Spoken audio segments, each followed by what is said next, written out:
so when he said that name, I was like, wait, I actually like really like this. And we started talking about it. And he's like, well, what's a haven? Like a safe haven. It's like a space that you go. It's a space that you hold sacred even. And I was like, whoa, hold on here. Like I started working out because I have ADHD and I have a lot of like physical energy. And I didn't realize that when I was like 15, 16, I was just like lifting to try to be big like my brother or something. And then in college, I started to be like, wait, like this has become a safe haven. And ever since college, like some people, I was always the fit guy among my friends. And they're like, man, like you're so disciplined or whatever. I'm like, yes, I am disciplined, but also like I have to be. This is like a function of my life. Like the gym is my safe haven. Like no matter what's going on, I can go there and I can take any emotion, sadness, anger, whatever, happiness, and the weights aren't going to judge me. And I get an hour to myself to like just work on myself, whether I'm feeling really great and I'm going to crush this workout, or I'm feeling really down and I just need to move and I just need to sweat, or I just want to like move through some emotions. Like,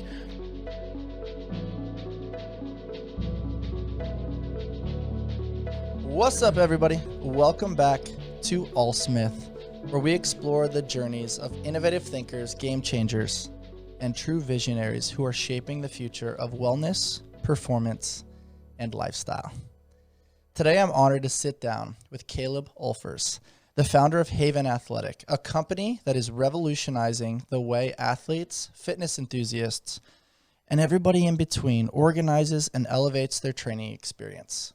Caleb's story is one of perseverance, creativity, and an unwavering commitment to solving real-world problems for the fitness community. I'm excited to dive in.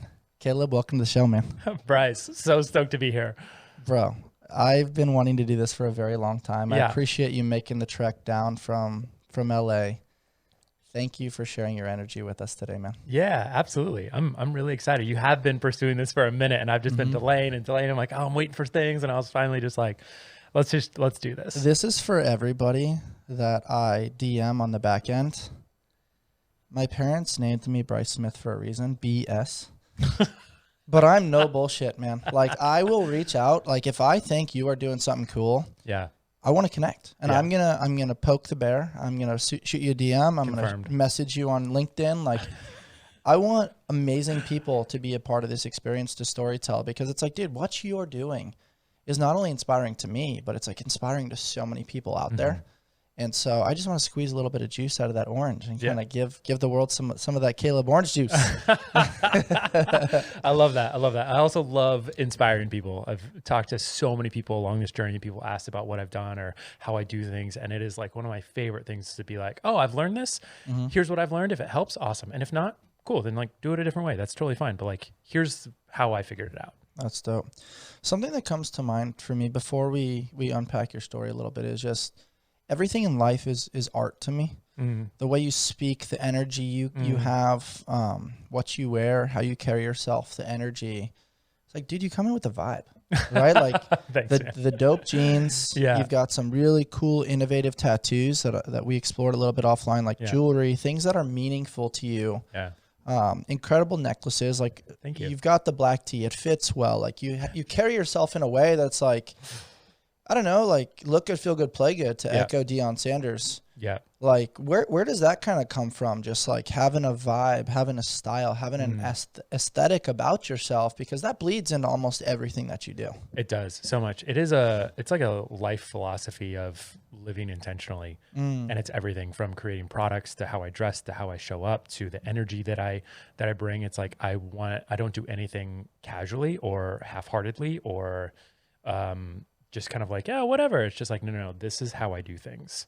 And it's taken a lot of time, of years of self-reflection, of self-awareness, of understanding who I am and how I want to show up to kind of like create like me. I am like I love talking about products across all sorts of industries, but like I am like the core product of my life. It's like me. And that's kind of where some of that comes from. I love the way you described that, man. I was speaking, we talked a little bit offline how I work with a healer. Yeah. And it's so fun. I mean, he's taught me so much about the phrase that we discussed a little bit, perspective architecture, and kind of like challenging my stories and this, that, and the other. And something that came to mind that he had mentioned just last night was like, you have to be first. And the traditional giver sometimes like self-reflects with that and feels a feeling of maybe guilt or shame of like, oh, maybe my business should come first, my significant other, my dog, like my client, this other thing. And it's like, if you don't plug in your iPhone, that shit's not going to work. Right. If you don't, you go to your CrossFit class, take care of yourself, hydrate, eat appropriately, live intentionally. Like you might physically be in a business meeting, but your energy is way off kilter where you're not there. Yeah. How have you really kind of tinkered with your headspace a little bit to understand that and have the maturity to realize that like Caleb's got to come first, because that's going to be a ripple effect into everything else that we do? Part of it started, I started my career in the event space for startups. And so I got to talk with all sorts of really cool founders, literally like the founders of like Twitter and AOL and Zappos, and like massive people. And I got to hear all their stories about how they built it. And one really stuck out, and it was Ev Williams, the founder of Twitter, talking about building Twitter and like kind of wishing that he didn't go so hard, right? Like, cause like, especially then, this was like 10, 15 years ago, 13, give or take. And when he was like speaking at this event, and early startup days was all like hustle, grind, and there's still a lot of that. But like you see this in the outcome of people who only do that. It's like, oh, like 15-hour days and like grinding. And then you achieve this outcome, you sell for $1 billion or you IPO or whatever. And then you see all of these wealthy people that are deeply unhappy and not satisfied because like they weren't taking care of themselves in that process. They weren't aware of anything else. It was just like, I have to do this thing. And you're like, but well, why? Is that what you actually want to do? And what about what, like we talked about earlier, like, you know, what about falling in love with the journey?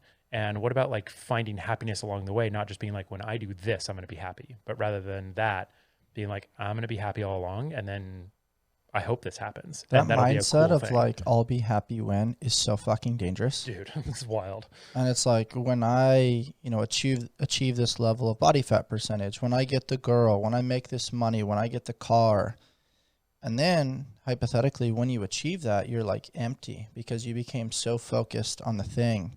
I was having this great conversation with a former professional athlete, ironically, yesterday.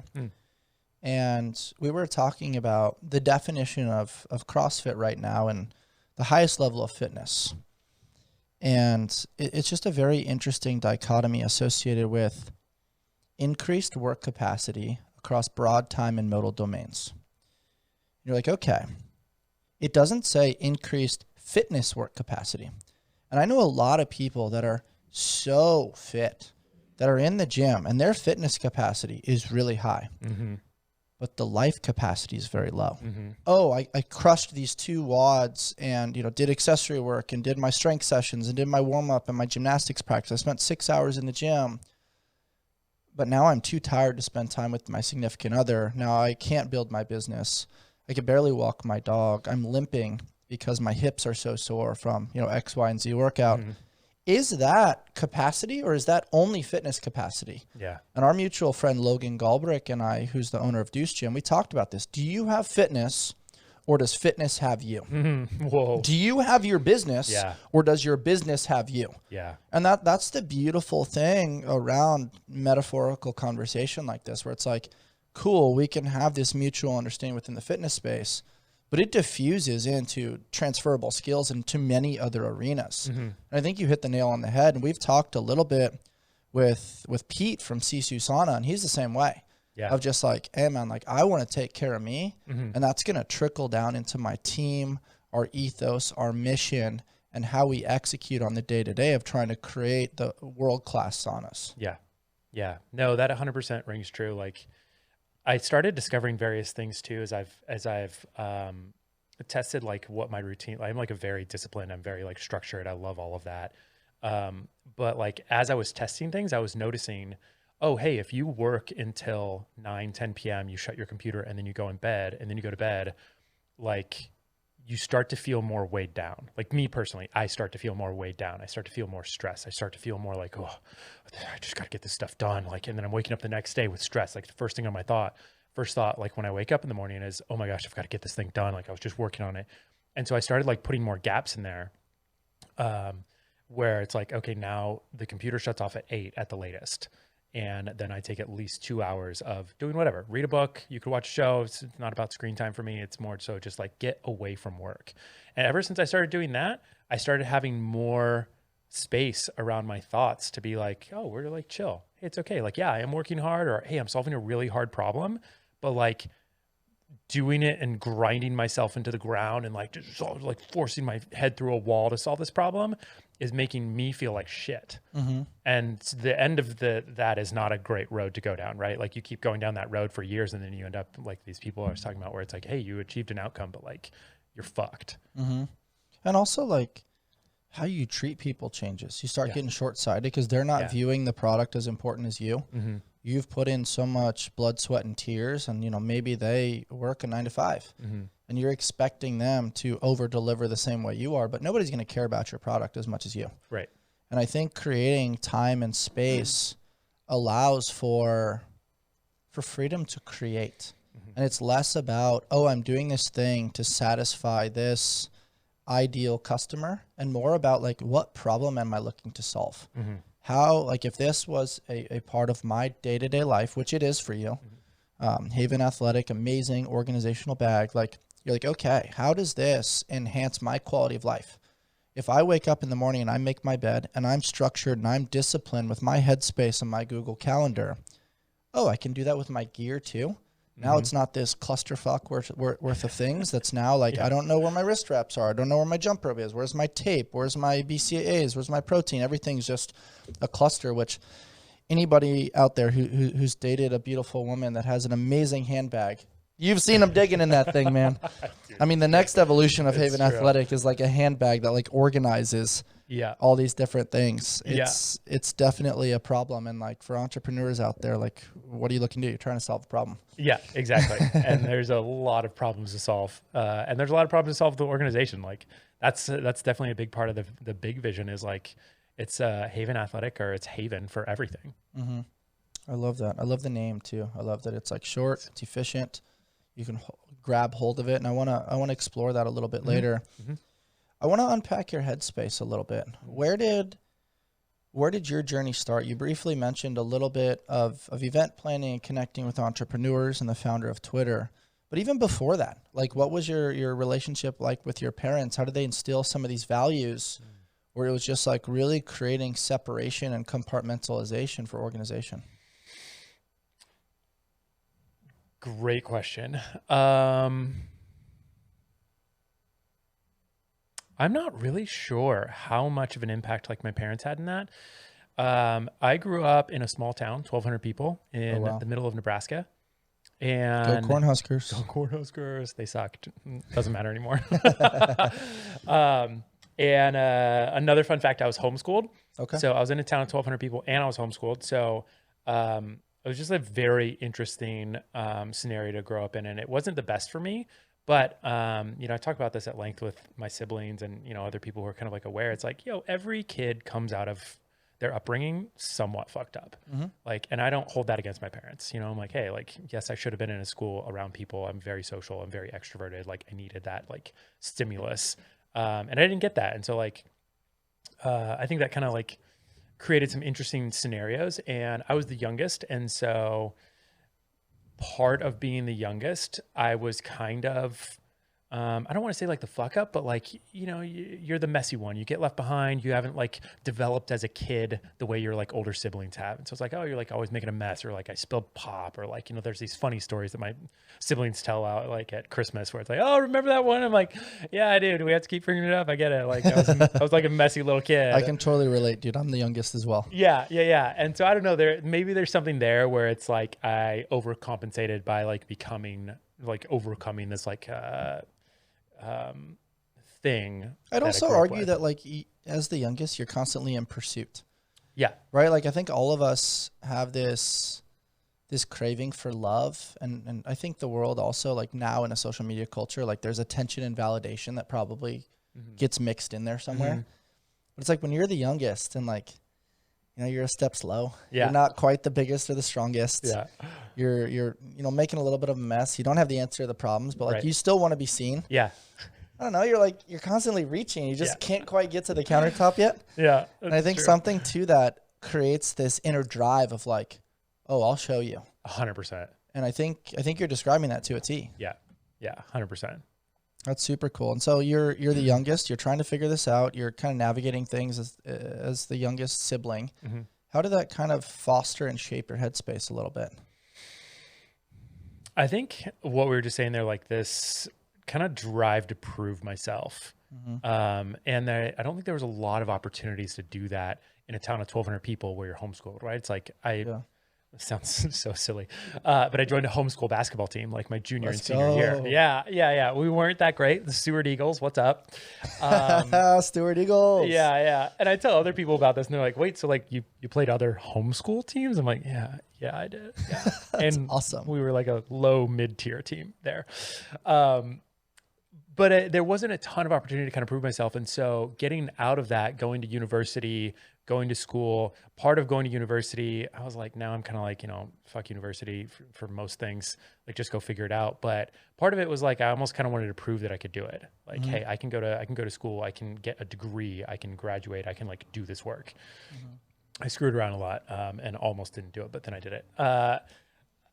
But then post that, as I was like learning all of the business stuff and like kind of getting into the startup space and kind of realizing that I was, wanted to accomplish things and like prove myself, but also like the idea of climbing the corporate ladder for like the next 10 to 20 years, like just doing whatever the man told me. I was like, oh, it sounds disgusting. I was like, no way. Yeah. Can't do that. I can't like put on a suit. You described that is exactly that. Right? Yeah. I was like, I can't put on a suit and go work for Blue Cross Blue Shield, which is a big company in Nebraska, right? Mm-hmm. Like get the internship and then become a marketing whatever. And then like just, and you're just like, man, that looks like soul sucking. Like I meet these people and like, they're not like energized. They're not enthused. They're not like, hell yeah, we're marketing insurance. They're like, so here's our directives for Q4 or whatever. And you're like, no. Yeah. Yeah. Sounds so messy and gross. Yeah. I want to circle back to the comment you made about university, because I very much feel in alignment with that. And I've talked about it a lot on this podcast, which is I'm all for education. Yeah. I'm all for like the school of hard knocks, putting yourself out there. And it's a case study. It's an experiment of trial and error. And entrepreneurship teaches you that very, very, what's the word I'm looking for? Aggressively, right? When you fail, you're either losing money or you're getting kicked off the team for a second. You're just kind of hanging out in the sewer in the gutter for a little bit. Yeah. It doesn't feel good. But if you can navigate the feelings and think to yourself, okay, what opportunity is here? What problem am I looking to solve? What can I learn from this? Whether it's this company, a future company, or a consulting gig providing support for another company, how is this moving the needle in the right direction? Mm-hmm. But school is all about like, hey, here are the 10 steps, memorize these things for the exam, then we're going to validate you and give you a score. Based on that score, you're going to get an assigned grade, and that's going to allow you to move to the next level of the video game. And you're going to keep paying us, and it's going to become this thing where you become a slave to student debt. Yeah. Now, when you do get the internship and the dream job, you're constantly thinking, oh, I needed that education to get the thing. Yeah. I needed, step one before I got to step two, and you become a slave to the system. Yeah. Now you're a part of the matrix. Yep. And I think most entrepreneurs see this right away. They say the best entrepreneurs are C-level students, which I don't fit that mold at all. I was a great rule follower until the age of 26, 27 years old. And then I saw kind of how the medical system was handling my father's cancer treatment. And I threw an atomic bomb. My brain just went, whew. Yeah. I'm questioning everything now. Yeah. And if there's not an answer that feels appropriate, I'm going to dig into that and I'm going to explore. Yeah. I'm not just going to take your word for it. No. And I don't know. It's interesting because now in modern day, it's like, oh, you're a conspiracy theorist. You're all of a sudden assigned this political sign. It's like, hold on. I'm genuinely curious. Yeah. I am in pursuit of trying to be the most curious man in the world. Mm-hmm. And when I look at dogs and children, they do that. Mm-hmm. And then somewhere along the lines, life gets a hold of us and starts saying, this is right, this is wrong, this is black, this is white. Yeah. And I quite frankly just say, fuck that. Yeah. I don't want to play that game. No. I want to understand. I want to seek to understand. I want to pursue this playful mindset to understand why things are the way they are. Yeah. And I love that you had that kind of at a young age where okay, I think I need to do this university thing. It's going to give me a little bit of structure. Mm-hmm. It's going to give some boundaries to this creative headspace that I'm not really sure what to do with it, but I know it's there. Mm-hmm. What kind of came next? How did you kind of tickle that fancy and kind of start to keep pursuing that little artist that was inside? So it's interesting what you said on like this promise and like how the system all works, and I like fully agree with everything you said. And when I graduated, it was 2011, which was like kind of recession-y. And I graduated and I knew I was going to eventually do my own thing. But at the same time, I was like, man, like I was sold a crock of shit. I was sold like $50,000 of classes for 4 years saying like, hey, you come here and then you get out and you're going to get this dream job and then you're going to build this career and you're going to do whatever. And I made the investment. Where's the return? yeah. And then I sat there for like a year and a half. And like I had a small job with a marketing firm, and then they lost some clients and had to let us go. And then I was working at a Starbucks, like 8 months, like very significant moment in my life. I remember I was working at the Starbucks and I was married at the time. And I was walking home from Starbucks. I lived like 3-4 blocks away, and I just started crying. And I was just like, I've been sold this crock of shit. Like, this is not what it's supposed to be. Like, I went and I did all this work and I went through it, and now I'm working at Starbucks. Like, what the fuck? And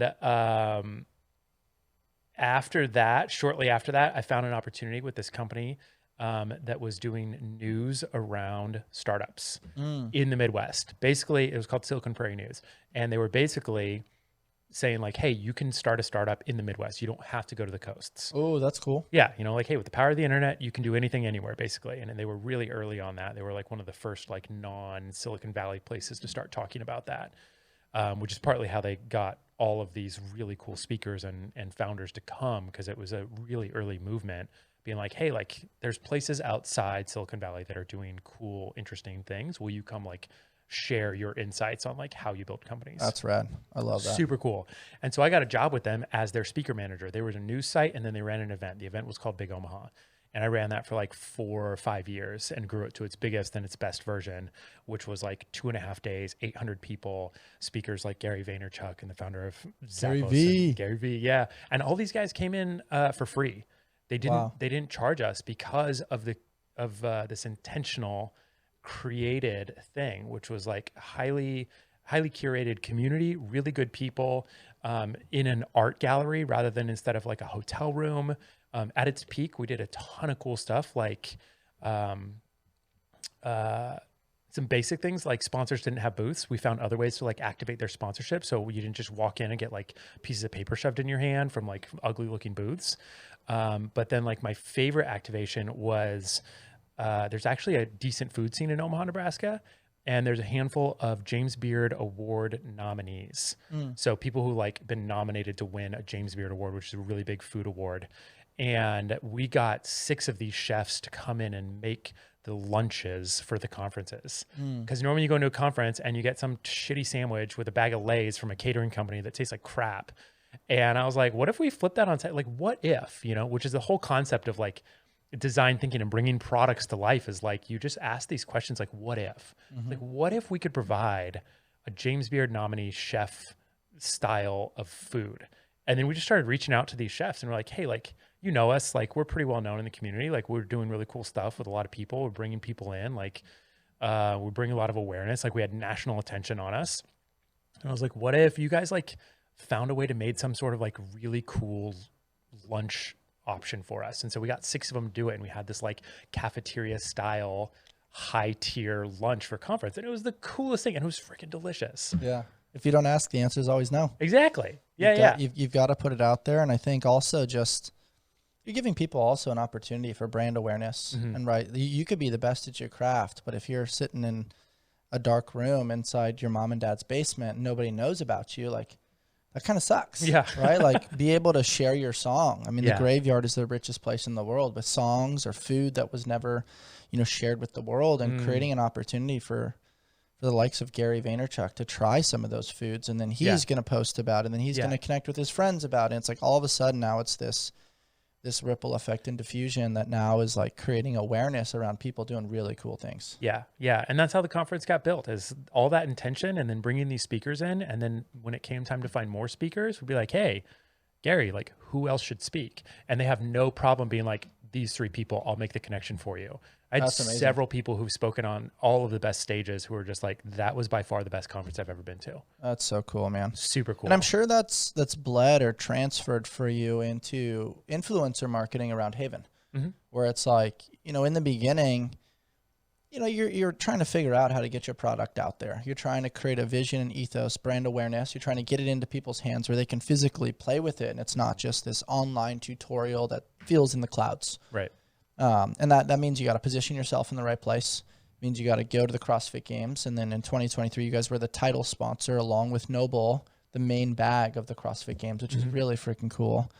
How is that kind of formulator ironed out the wrinkles of your strategy for marketing with this bag? 'Cause it's like you're solving a problem. It's organized. It's clean. It's sleek. It's not too big. It works as a carry-on. The brand awareness is there. You've got the straps on the outside for additional things that may need to air dry or things like that. Like you're clearly solving a problem. But now it's like, okay, you're a CrossFitter. We talked early on in our conversation around like take care of yourself, and that kind of bleeds and trickles down into everything else. How did you then go about creating awareness, trust, buy-in, and why the CrossFit community? We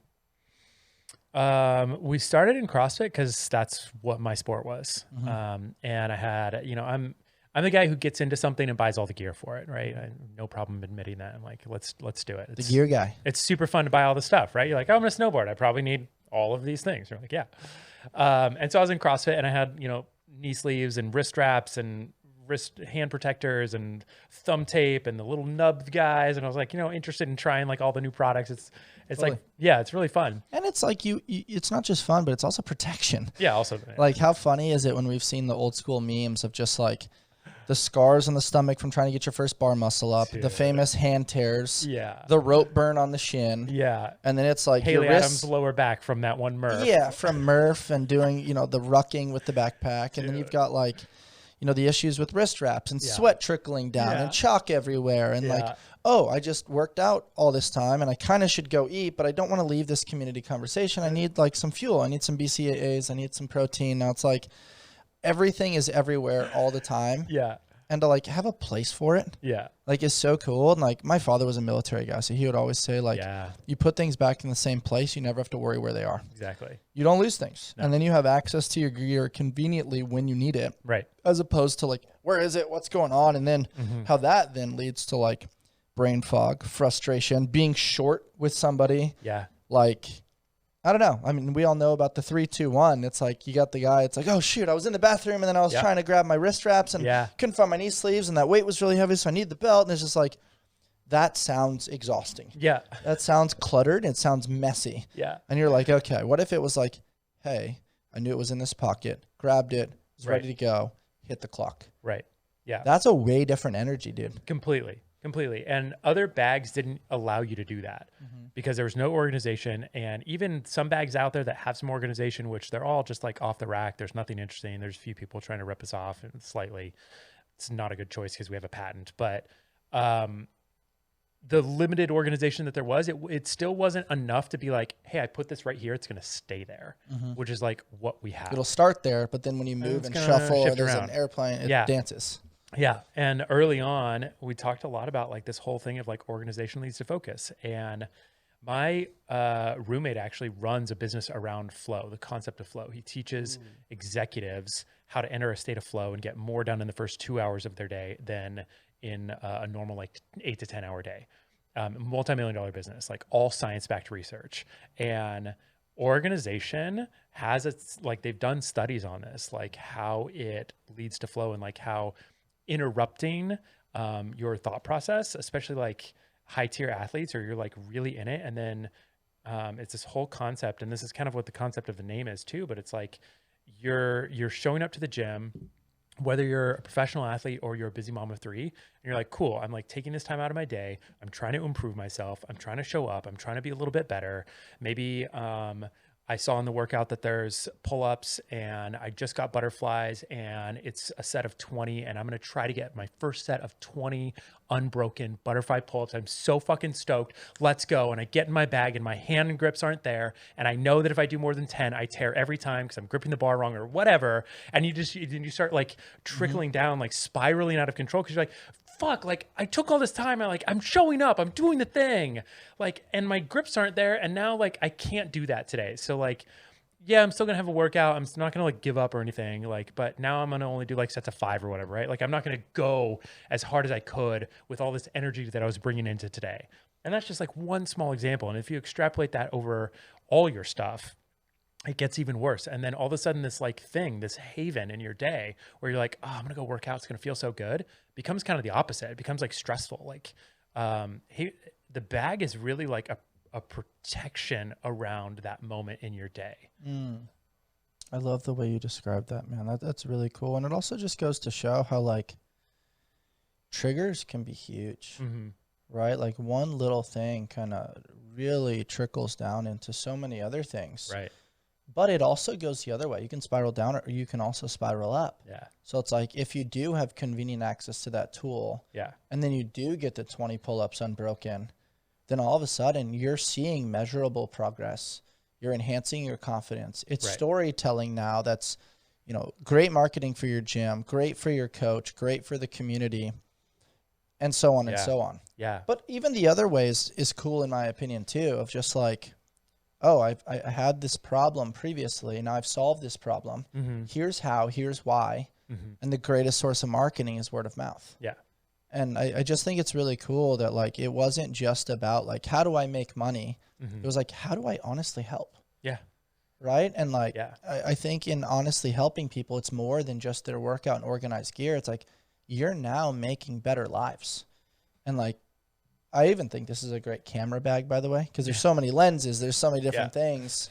And I'm one of those people that like really does like when everything has a place, and that allows like my garage gym is like, it's annoying that everything has a place. I love that. Like my friends and my roommate are like, dude, why do you go out there every night and like vacuum the dog hair and like mop the floor? I'm like, because this is a representation of my mind. And like, so true. When this is clean, like I can think clear and all these things. And Jordan Peterson's a huge testament to that. Like, you want to change your life, clean your freaking room. Right.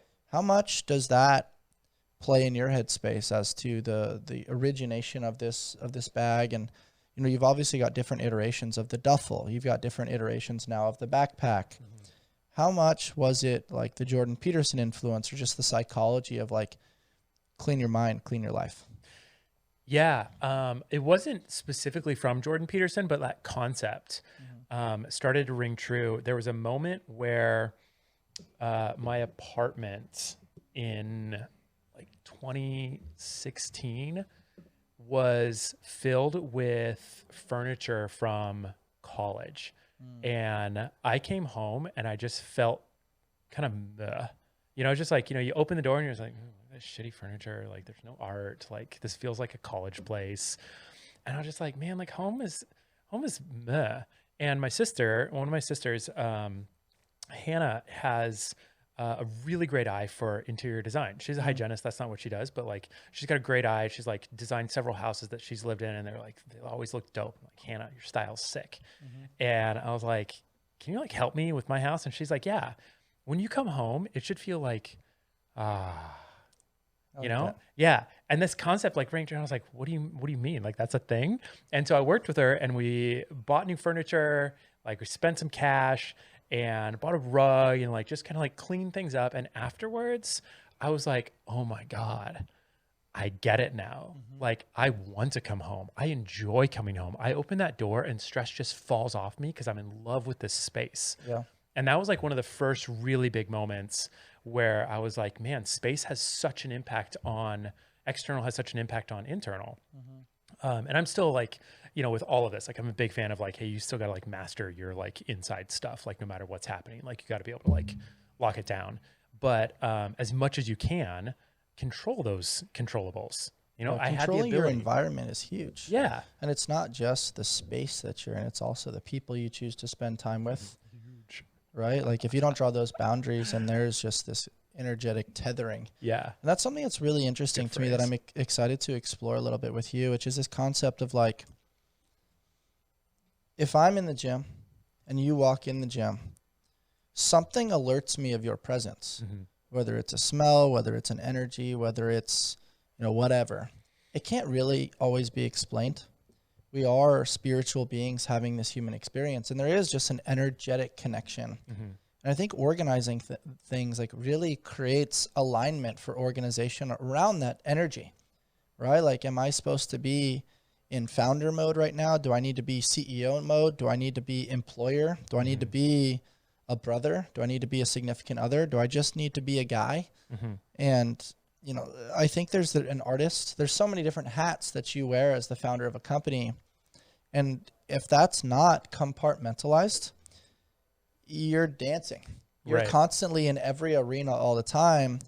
And maybe over here where you're supposed to be a little bit more of a leader and unbothered, all of a sudden you're pulling your emotional baggage into that conversation. And it's not coming off as if like, oh, I've got this figured out. Like, we've got this clear vision. It's like, no, like, you're emotionally heavy right now. And this feels convoluted. And that doesn't create a great trickle down for your team. And the structure and the execution of trying to have brand development and solve an amazing problem within the space. Is that something that kind of gets into your headspace? Because you use the terminology, oh, I felt like, oh. And then all of a sudden I started walking in and I was like, oh, wow, this is great. But I think of that often with the meat suit that we're in. When you're by yourself, like, are you just like, oh, I need music. I need to be around somebody. I need caffeine. I need a drink. I need to smoke weed. I need mushrooms. Whatever the thing is, like, those can all be great tools. But like, can you be with you? Do you like who you are, what you are, who you're becoming? That to me is almost more important than just the home environment, the space, and the feng shui. The Trident family taught me something really important this last year, that we are all a bundle of stories, both good, bad, and everything in between. All of their cold brews remind their customers that they are part of something bigger than themselves. I start my day with the Sweet Cream Cold Brew as I am prepping my mind and body for fitness, service, coaching, and podcasting. With various locations in San Diego, they offer over 14 nitro cold brews and a variety of specialty drinks. You can find the perfect brew and pair it with one of their treats from the Keto Bakery. You can check them out over at tridentcoffee.com and use code ALLSMITH to take your coffee experience to the next level. Yeah, absolutely. That was a huge shift for me in 2020 after, working for 7, 8 some years. I was living in Nebraska still, and I was living with a buddy, and great house in Nebraska. It was like $300 a month rent, right? Like, life was stupid. Cheap. Yeah. And now that barely gets you groceries. Yeah, exactly. Exactly. And I had this moment kind of going into that year where I was leaving my gig, and I was like, I think I've got enough cash where I can like take some time and just chill, right? Like, my expenses are so low. Like, let's just take some space to breathe. And I had this whole concept where I was like, I don't feel like, and I'm gonna like wrap this around to the question, but like, I don't feel like I can think my thoughts very well. Like, they come and I think of them as like airplanes. Like, they touch down and then they just take back off. And I'm like, wait, that was a good thought. Like, I want to like hold that thought and like think about it, and like, but it would just be like gone. And it was kind of this like ADHD, extroverted, can't really be with myself, always doing other things with other people. Like, I wouldn't open a good bottle of wine for myself. I would only do it if I was drinking it with someone else. I couldn't go to a movie by myself. Like, everything in my life was like, I would say, I was like a non-functional extrovert. I could only like 110% be around. You're great at being distracted. Yeah, 100%. Just like filling my life in the same way that, like, people talk about like introverted people, like, whatever, like pros and cons or whatever. But like, an introverted person who can't be around other people is the same as like an extroverted person who can only be around other people. And that was me. I didn't know how to like be still in silence alone by myself. Yeah. And so I was like, I want to figure out this thought thing. And in that was, I picked up 3 books that year, and I was like, all right, I'm going to figure this out. I'm going to wake up every day. I'm going to go to this chair in the living room, and I'm going to read these books, and I'm going to like try to figure out how to like think my thoughts. And what that ended up being was Joyful Wisdom, which is a book on like how to meditate. And then it was The Daily Stoic. And then it was Stillness is the Key, both last two by Ryan Holiday, right? And great author, by the way. Great. Absolutely. Between him and Arthur Brooks, I'm like obsessed right now. Yeah. Love that. So good. Yeah. So good. And have absolutely changed my life. I still hold on to like a lot of those keys where it's like Stillness is the Key, explains how to like slow down and just like be alone and be in stillness and like write or think with your thoughts. And Joyful Wisdom, I initially didn't really like, or I tried meditation a bit. And in that, this monk explains all the different styles and also like how to go about doing them.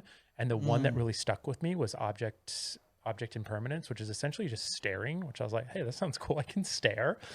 And so I just like read this book and I'm like, all right, I'm going to try this. And it was literally just like pick something, look at that thing, and then just like let your brain do whatever it wants. Don't try to control it. Don't try to like clear your mind. Don't like do the whiteboard thing. Cause I had tried that and I was like, I can't, like my thoughts are just rolling. And so it's just like, let your brain do whatever it wants. And so I started doing that. And then over the course of like 2-3 months, I fell in love with it. I would literally sit in this chair for 45 minutes in silence by myself, staring at a tree. And just like, it was like a massage for my brain.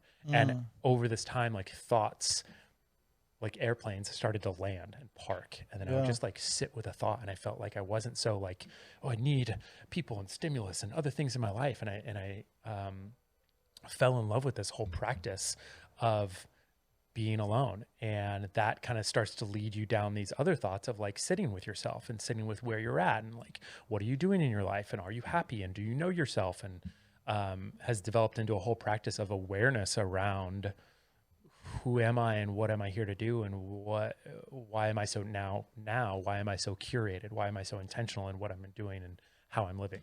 Oh, man, the way you describe that is just so profound, because I think the greatest measure of that, to echo Chris Williamson, is would you want to buy you a beer and sit down and powwow? Yeah. And like, I mean, there's a very long time where like, you know, I was like, oh yeah, I've done all these things. The resume, the LinkedIn profile looks great. I'm like, dang, I kind of suck. Yeah. Like, I don't know that I'd want to hang out with me. Yeah. Now, and there is a vibration. There's something around like, you know, when you chase the butterfly, it flies away. Cause it's like, now you're just trying to capture me. You're trying to make this transactional. You're just trying to like make these right angles all the time and fit a square peg in a round hole. And it's like, ugh. Yeah. And it's like, you know, man, you're beautiful as you are. Like, I'm going to hang out over here and I'm going to kind of process things. And I'm going to notice. Yeah. And I'm going to see between the lines. And I'm not just going to see things as they are. I'm going to see them just as they could be, as they were. And like observe and appreciate the transformation of everything. And I think when you do that, it's less of a chase and more of an attraction. And when you think about an observation of nature, butterflies, when you try to get them, fly away. Right. Hummingbirds, fly away. Bees, fly away. But if that flower is just concentrating on like, hey, I'm going to make my soil dope. I'm going to try to blossom. I'm going to try to position myself with the appropriate sun. I'm going to try to show the signs when I need water or extra love. All of a sudden the butterfly lands on that flower. The hummingbird comes and gets the nectar. The bee comes and gets the nectar. And then it creates this beautiful process within life. But what's so cool is just the awareness that you developed through that. And a conversation that I had last night with the healer that I'd mentioned about was exactly that. In relationships, Tim Ferriss always talks about like one of his greatest strategies early on was like the ability to anticipate and see around the corner before anybody else. Yeah.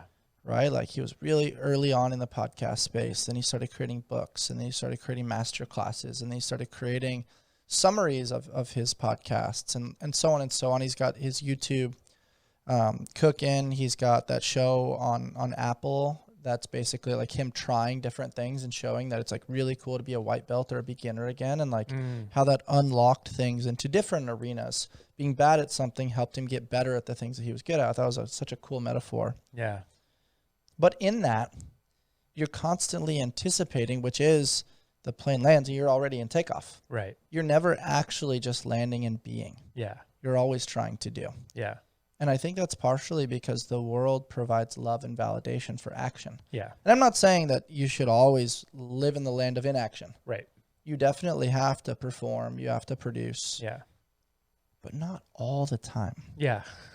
And I think what you just described so perfectly is that like in any relationship, sometimes it's like you meet this new person, you're like, whoa, it's so special, it's so cool. When are they going to disappoint me? Or what's to come next? Or like, what's their story? Why are they this way? And you start like getting all these busy thoughts as opposed to just like, can we just land? Can we just like be here and enjoy this moment of energy? Yeah. As opposed to like trying to deconstruct it and really understand it to its core. Right. Just being in the present. It's so hard. Yeah. It's so hard. And when you're a founder and you've got, you know, the challenges of all the hats that we talked about previously, which is, you know, you wake up in the morning, I'm sure there's problems you need to solve. There's fire extinguishers that you need to put out fires. And then it's like, okay, what big thing, what macro thing am I trying to work on? Okay, how do I create some organization or check in with maybe the production, with the next design, with, you know, issues we've had with customer service, with our communication strategy, with social media, with influencer marketing, budget, all the things. And then simultaneously within all that, you're like, okay, I didn't actually take care of Caleb yet. I'm working so hard in the business that I'm not necessarily working on the business or on me. Yeah. How do you kind of tinker and compartmentalize some of those things where you create organization of presence the same way you do with products? How do you do that with you as the founder of the company that's relatively lean? Yeah. That's kind of like what I was talking about earlier with like shutting down my computer at like 8 p.m. And I actually, I just like tweeted my whole process for this. There's a decent like e-commerce group on Twitter, and like, you know, we all kind of like chat about what we're doing and what's working on Facebook and all that kind of stuff. And occasionally, it's a fun little niche community. And one guy was saying that when he goes to bed, like his brain is still kind of racing, right? And I was like, oh, I used to have that. And like, I figured out how to like mitigate that through like all of these things that I do. And I was like, well, I'll like tweet him back and like kind of, he's a friend. So I was like, hey, here's like what I do. And it's kind of one of those moments where I've been starting to pay attention to this more, you know, call it divine inspiration or whatever. But I was just like, I don't know why I'm spending all this time writing this tweet, but I kind of want to, and like, it's like flowing. So like, I'm just going to do it. And it took me like an hour to like write it all out and compose it and like put it down appropriately. And it was like 15 tweets of like my whole life and like how I sleep, like 90% to Whoop on average. That's awesome, by the way. It's really good. I had to get rid of my Whoop because I was red every day. I was like, I cannot let this metric, like I feel awesome, but I am 6% recovered. Screw this thing. Yeah. That's a great After call. like a year plus, I was like, okay, this isn't for me right now, but I'll bring it back in the future. I respect it. We're friends, but right now I need some space. Yeah, no, I had to do that too. I took like maybe a year off from it. And then eventually I was like, oh, I kind of want to try this again. And it was when Melissa Urban, the founder of Whole30, was like, hey, like just chill out. Like this is a good thing, but you also have to like bring in how you feel and not just take this as like the word of God. Like, hey, if it says 6%, but you feel amazing, go work out, feel amazing. And if it says 100% and you feel like trash, that was the thing for me. It would be like 100%, go climb the mountain and be like, I am wrecked. I don't think I could walk today. Then like listen to your body. It's okay. It just leads into that famous quote, which I love relating to like MBA metrics for sure. Everything that's measured doesn't always count. Everything that counts isn't always measured. It's like numbers are not everything. There has to be an intuitive approach as well. However, you can't listen so much to your feelings that the data also doesn't matter. Like there has to be this harmonization and a push and pull. And I think what happens when you really do the work consistently, when I say do the work, I mean like breathing, being with yourself, sauna, cold plunge, hitting your workouts, just a personal inventory, and honestly journaling and having reflection where you're like, oh, like this is cool to see my iteration, or I'm repeating the same freaking story over and over, and like call yourself out on that same bullshit. You develop this like clearer lens where the fog goes away a little bit and you can better listen to your own intuition. Like that's so cliche and easy to say on a podcast. It's really hard to do and trust that.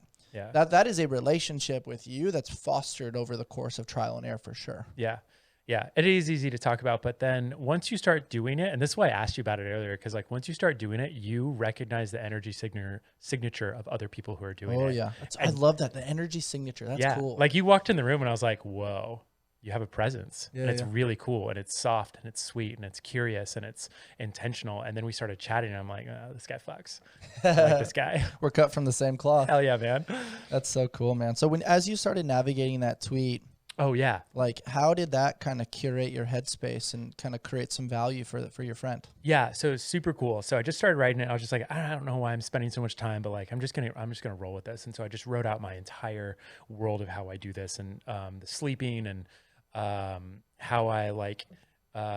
So it's like, hey, I sleep, for the last like 6 months, like average 90%, 7.5 hours a night. And then I was like, context, I run a 7-figure e-commerce company. And in the last year, I have almost lost it. And I've been sued, and like all of these things. And yet I still maintain that sleep, right? Like it's hard enough when you're running a business to like sleep, but then when things start going wrong, and they always do, it's fucking gnarly. How do you like maintain sleep when all of that's happening, right? And it's because of my daily practice. Yes. It's because of all the discipline that I have to keep that practice, and the work that I've done, and the work that I'm doing regularly. And it's a lot of things. Like, I'm not going to go through the whole thing, but it's like the computer off at 8 p.m., red lights on in my room, reading before bed, no screen time, at least like 30 to 60 minutes, try not to eat, whatever. And then I'm up in the morning, and I'm at 7 a.m. and I'm going to my whole morning practice, like meditation, manifestation, gratitude. And I rarely miss it, because I've tested all of these things, and this is all for me. So like, take what's good or not, but like, for me, I've like A/B tested everything. It's a very common thing in marketing, right? You're like, hey, here's 2 versions. Which one performs better? Here's a landing page. This one says this one says this. Which one sells better? That's an A/B test. And then you go with the one that wins, right? And so I've just A/B tested, like, hey, if I get up, the first thing my alarm goes off in the morning, and I get out of bed and I start my day, how do I feel? Versus if my alarm goes off and I snooze it once, 5 minutes. Or I say like, okay, I'm going to get up in 15 seconds. I'm going to get up in 15 seconds. Then I get up in 15 seconds. Literally, I've like dialed down to the point where I know that if my alarm goes off and I get out of bed, I have a better day than if I stay in bed for an extra like 10 to 15 seconds. Like just A/B testing. That's magic right there. Yeah. Take that away. That's if you get nothing else from this conversation, take that. Yeah. So I consider my whole life an A/B test.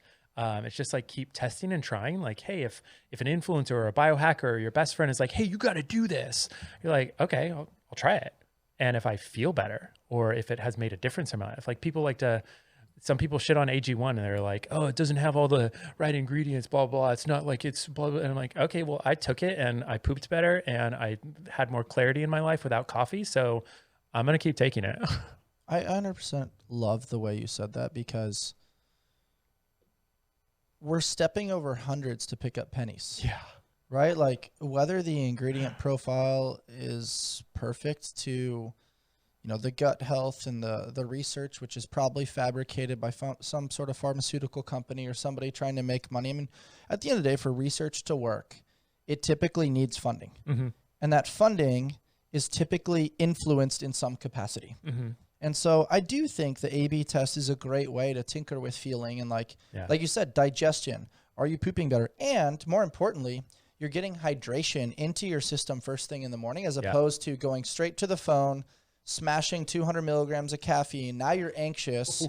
Now you're trying to tinker with all these other products to manage your anxiety. You're probably not getting natural sunlight and breathing in and out of your nose. You're probably like straight to the computer, artificial light, going to the emails that you couldn't get to the day before because you feel like you're a step slow and you're behind. Now it's this anxious lifestyle that over the course of time is going to slow drip you into disease, into anxiety, probably tinkering the line between anxiety and depression of highs and lows, which I'm a huge believer in. Like, I think there's exceptions to this rule, and I'm sure there's chemical imbalances and things in certain individuals, but like as humans, I do think we fluctuate between those two things. I am feeling depressed. I am feeling anxious. I don't necessarily think you are depressed or you are anxious. Right. And that's where I challenge the system a little bit, because it's like what you just described, where it's like, okay, let me try this AG1 thing. Let me try, getting actually 7.5 hours of sleep. And okay, if I don't know how much I'm sleeping, let's get a data tracking device. Let's get a Whoop. Let's get an Oura Ring. Let's get something that's kind of measuring our sleep so we can have a better understanding. Okay, let's A/B test it. When I have the TV on before bed, do I sleep better, same, or worse? Right? When I'm reading a book, when I'm turning off the computer, when I'm cutting off caffeine before 2 p.m. or for some people before noon. Yeah. Like, weigh and measure these lifestyle habits before you just jump to conclusions. Oh, I tried that. It didn't work for me. Well, how long did you try it? Yeah. Was it in combination with other things? Was it by itself? Yeah. And I think that's like an honest test. Yeah. And I really think like ciphering through the bullshit and getting so clear and concisely honest and answering those hard questions, which it's so cool to me that you were able to do that by yourself. It took me hiring coaches and healers and just going down the wrong path to realize, oh, wow, I got to backtrack now and figure out this path. Yeah. I'm the king at doing it wrong first. And then like, that's my school of hard knocks over here. I love that. But I mean, it's like relentless self-awareness and self-improvement. Yeah. Like, I'm just always looking for like, how do I get better? And so whatever A/B test I'm doing, it's like, I want to know what's gonna actually help. So I want to do this right because I want to get better. Like, someone told me like, this is helpful. So like, let's see if it actually is. Let's like do the test appropriately to figure out how to add more things or remove things from my life to like make me better, so that ultimately I can like bring forth like whatever I'm supposed to in this world. I love that.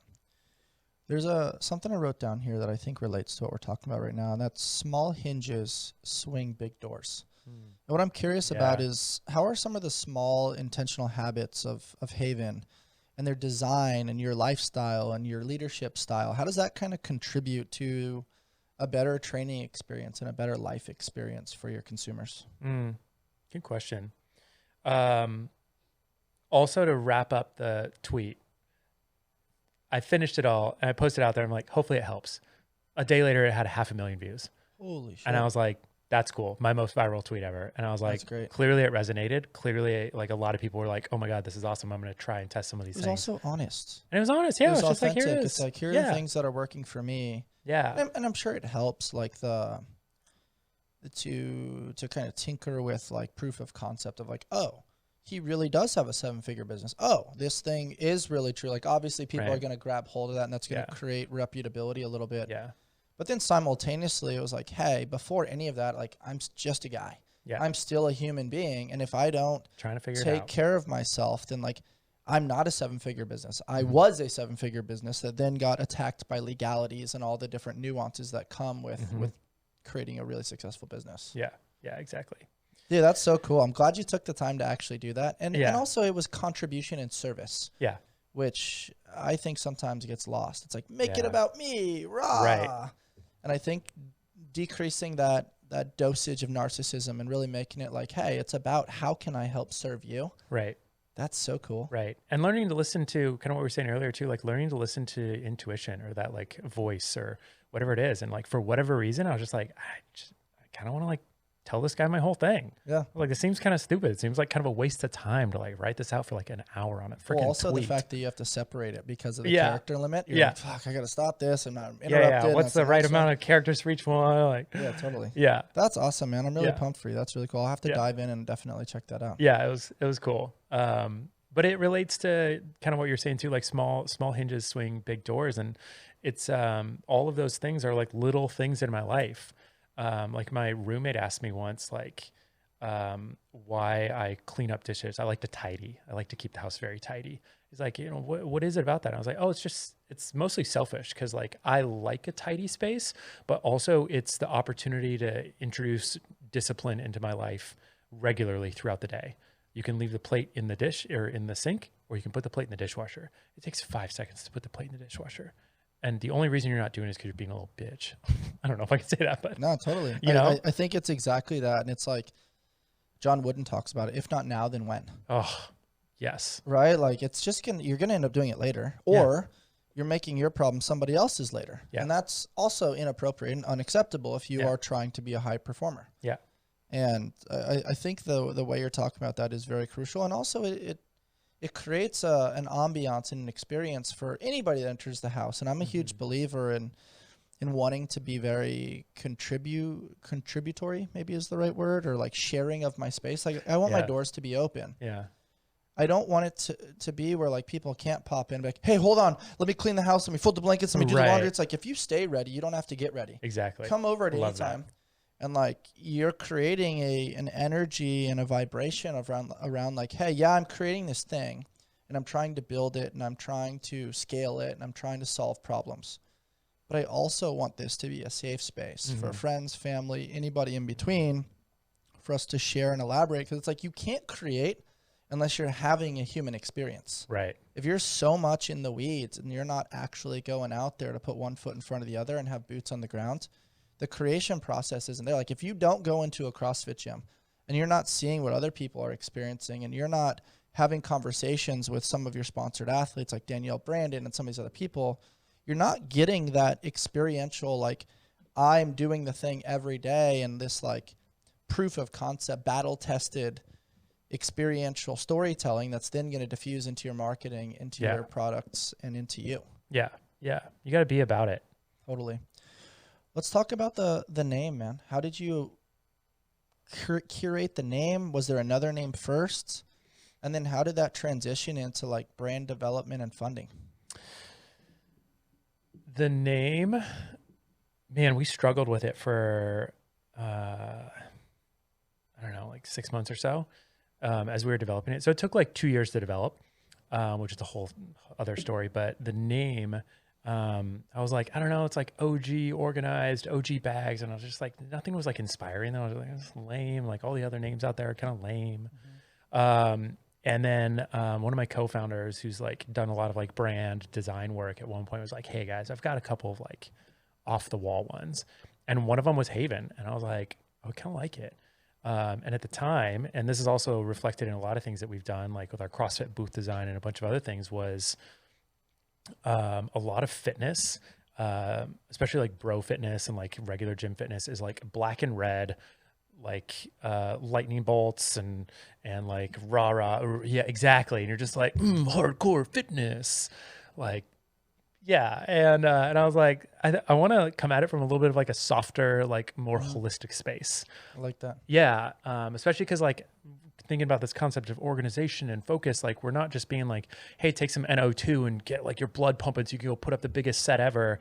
It's like, hey, like organize your stuff so like your brain is like a little bit more functioning. And so when he said that name, I was like, wait, I actually like really like this. And we started talking about it and he's like, well, what's a haven? Like a safe haven. It's like a space that you go. It's a space that you hold sacred even. And I was like, whoa, hold on here. Like I started working out because I have ADHD and I have a lot of like physical energy.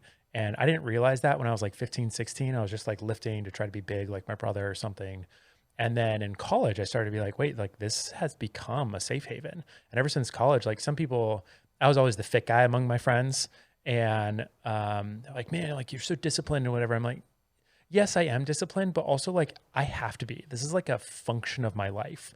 Like the gym is my safe haven. Like no matter what's going on, I can go there and I can take any emotion, sadness, anger, whatever, happiness, and the weights aren't going to judge me. And I get an hour to myself to like just work on myself, whether I'm feeling really great and I'm going to crush this workout, or I'm feeling really down and I just need to move and I just need to sweat, or I just want to like move through some emotions. Like I went through a divorce and I spent a lot of times in the gym during that moment, just, or during that time, just like working through emotions by doing Metcons. And it was an incredible thing, incredible like haven for me to go to be like, man, there's like shit falling apart in my life and I just need like a space for me. And the gym became that space and had been that space in like so many regards. And so that's kind of where the name came from and what we started to wrap the story around. And then kind of like what I said earlier too, is like the bag helps protect that space for you. Man, that's so inspiring. And what comes to mind is the famous Henry Rollins. The iron never lies. 200 pounds is always 200 pounds. Yeah. It's going to tell you some days that you're a freaking bastard. And other days it's going to kind of massage your ego because it's going to feel a little lighter and gravity is going to be kind of not in the equation that day. But like, love those days. I think it's really cool because we echoed offline a little bit around this concept of like play. Yeah. And like tinkering in the sandbox and where it's not necessarily about the rah, who can build the biggest sandcastle. It's like, hey, what are your ideas? Can we build like, you know, maybe a few different sandcastles? Can we build a fort? Can we build like a protective fence or a wall around it? Like you just start tinkering and playing and just exploring. And I think through that is the journey. It's the human experience rather than what's the outcome? Where's the phone? Let's take the picture. Like, I did all kinds of cool shit as a kid that was not documented. Yeah. I mean, you and I are both Right. at that age where it's like social media was like kind of getting developed, but it wasn't really there yet. And there's so many things that were not captured as kids. And I just remember like every pair of pants I had holes in them. Every pair. Like my shoes were like all gunked up from playing kickball or baseball or climbing trees or attempting to be like this extreme sports guy that I never turned into. Yeah. New shoes every like 6 months, man. Yeah, Because you for just sure. beat the crap out of them. We were killing Payless back in the day. Those airwalks, man. Those airwalks were sick. Dude, yeah. But what's so interesting about what you're saying is just a safe haven, right? Like that resonates with so many different people. If we were to zoom out and kind of think in the terms of like our emotional needs, there's love, there's certainty, there's safety. If you can create a product that's not just like, I'm solving a problem, it's like, I'm making you feel safe. If you feel safe, now you have this space and the permission to go be unapologetically yourself and let your light shine. Yeah. If you don't feel safe, you're constantly looking over your shoulder. You're constantly like checking out exit strategies. You're wondering like if every person is there to hurt you. That sucks. Yeah. And now your nervous system is dysregulated. And what's interesting is from like a branding storytelling standpoint, it's like, it's not just a bag. It's an ethos. It's a movement. It's a collective. Yeah. And that's what I love about brand development is like you can feel that even in its presence based on how you talk about it. And so it started there. How did you guys then kind of think about brand strategy, bringing on investment money? Because it's like you and your co-founder sitting there, you're playing with idea ping pong. How did that turn into action?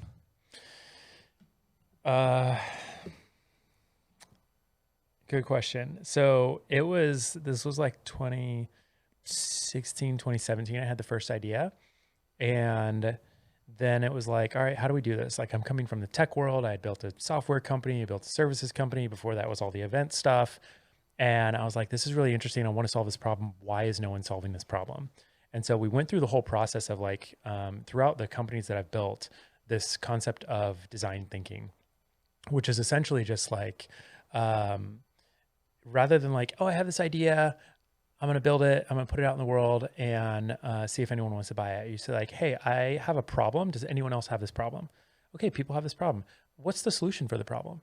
Like, I think I know, but like, you tell me. And it's just basically market research, and it's very simple.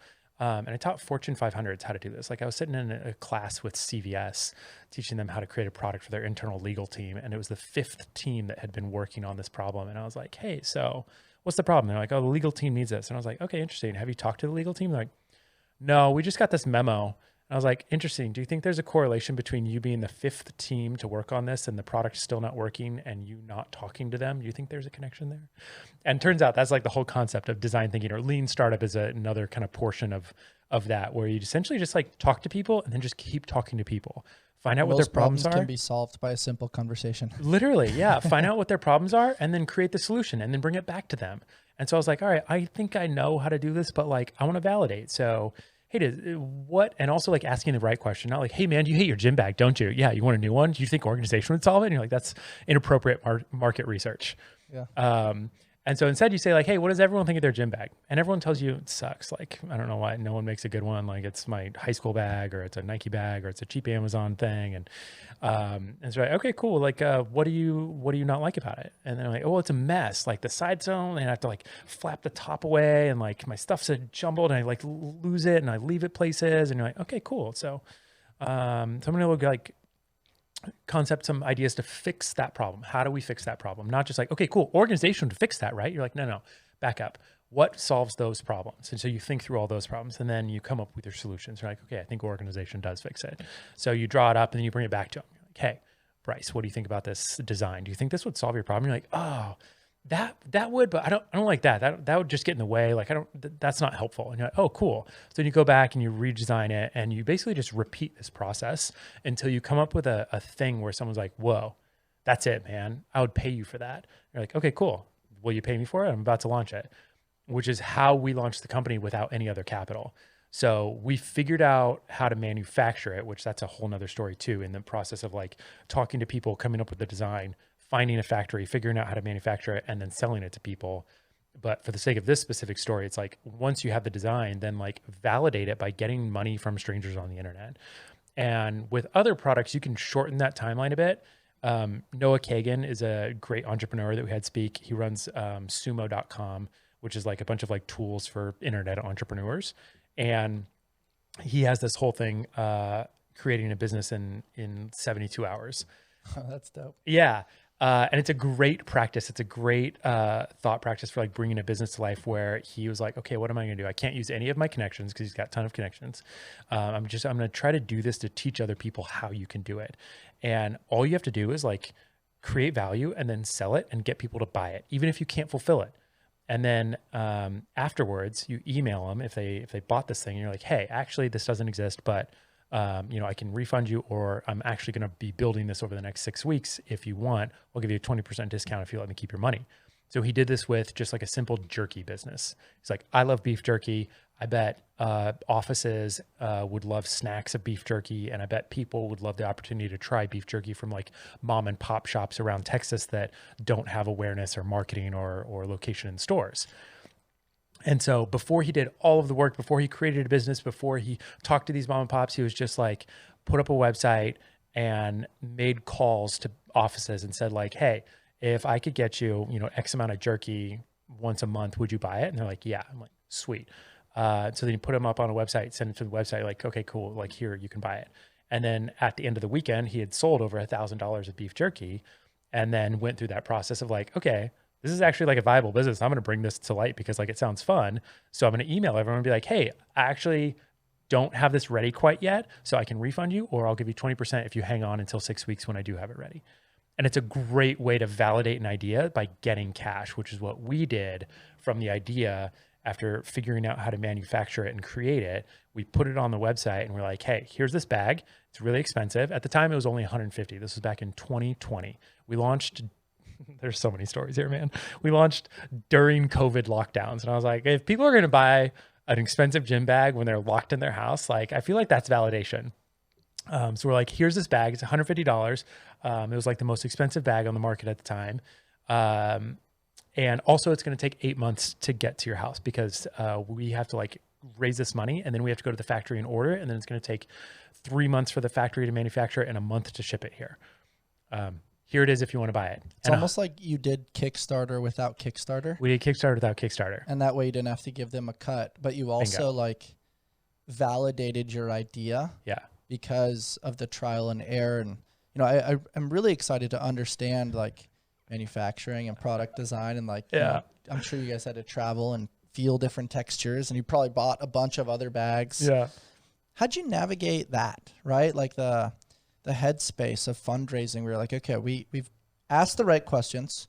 We have the right team in place. We have the background in place. We know we can do this, but you still need upfront capital in order to execute, right? Like the problem with every entrepreneur is they just run out of cash. Yeah.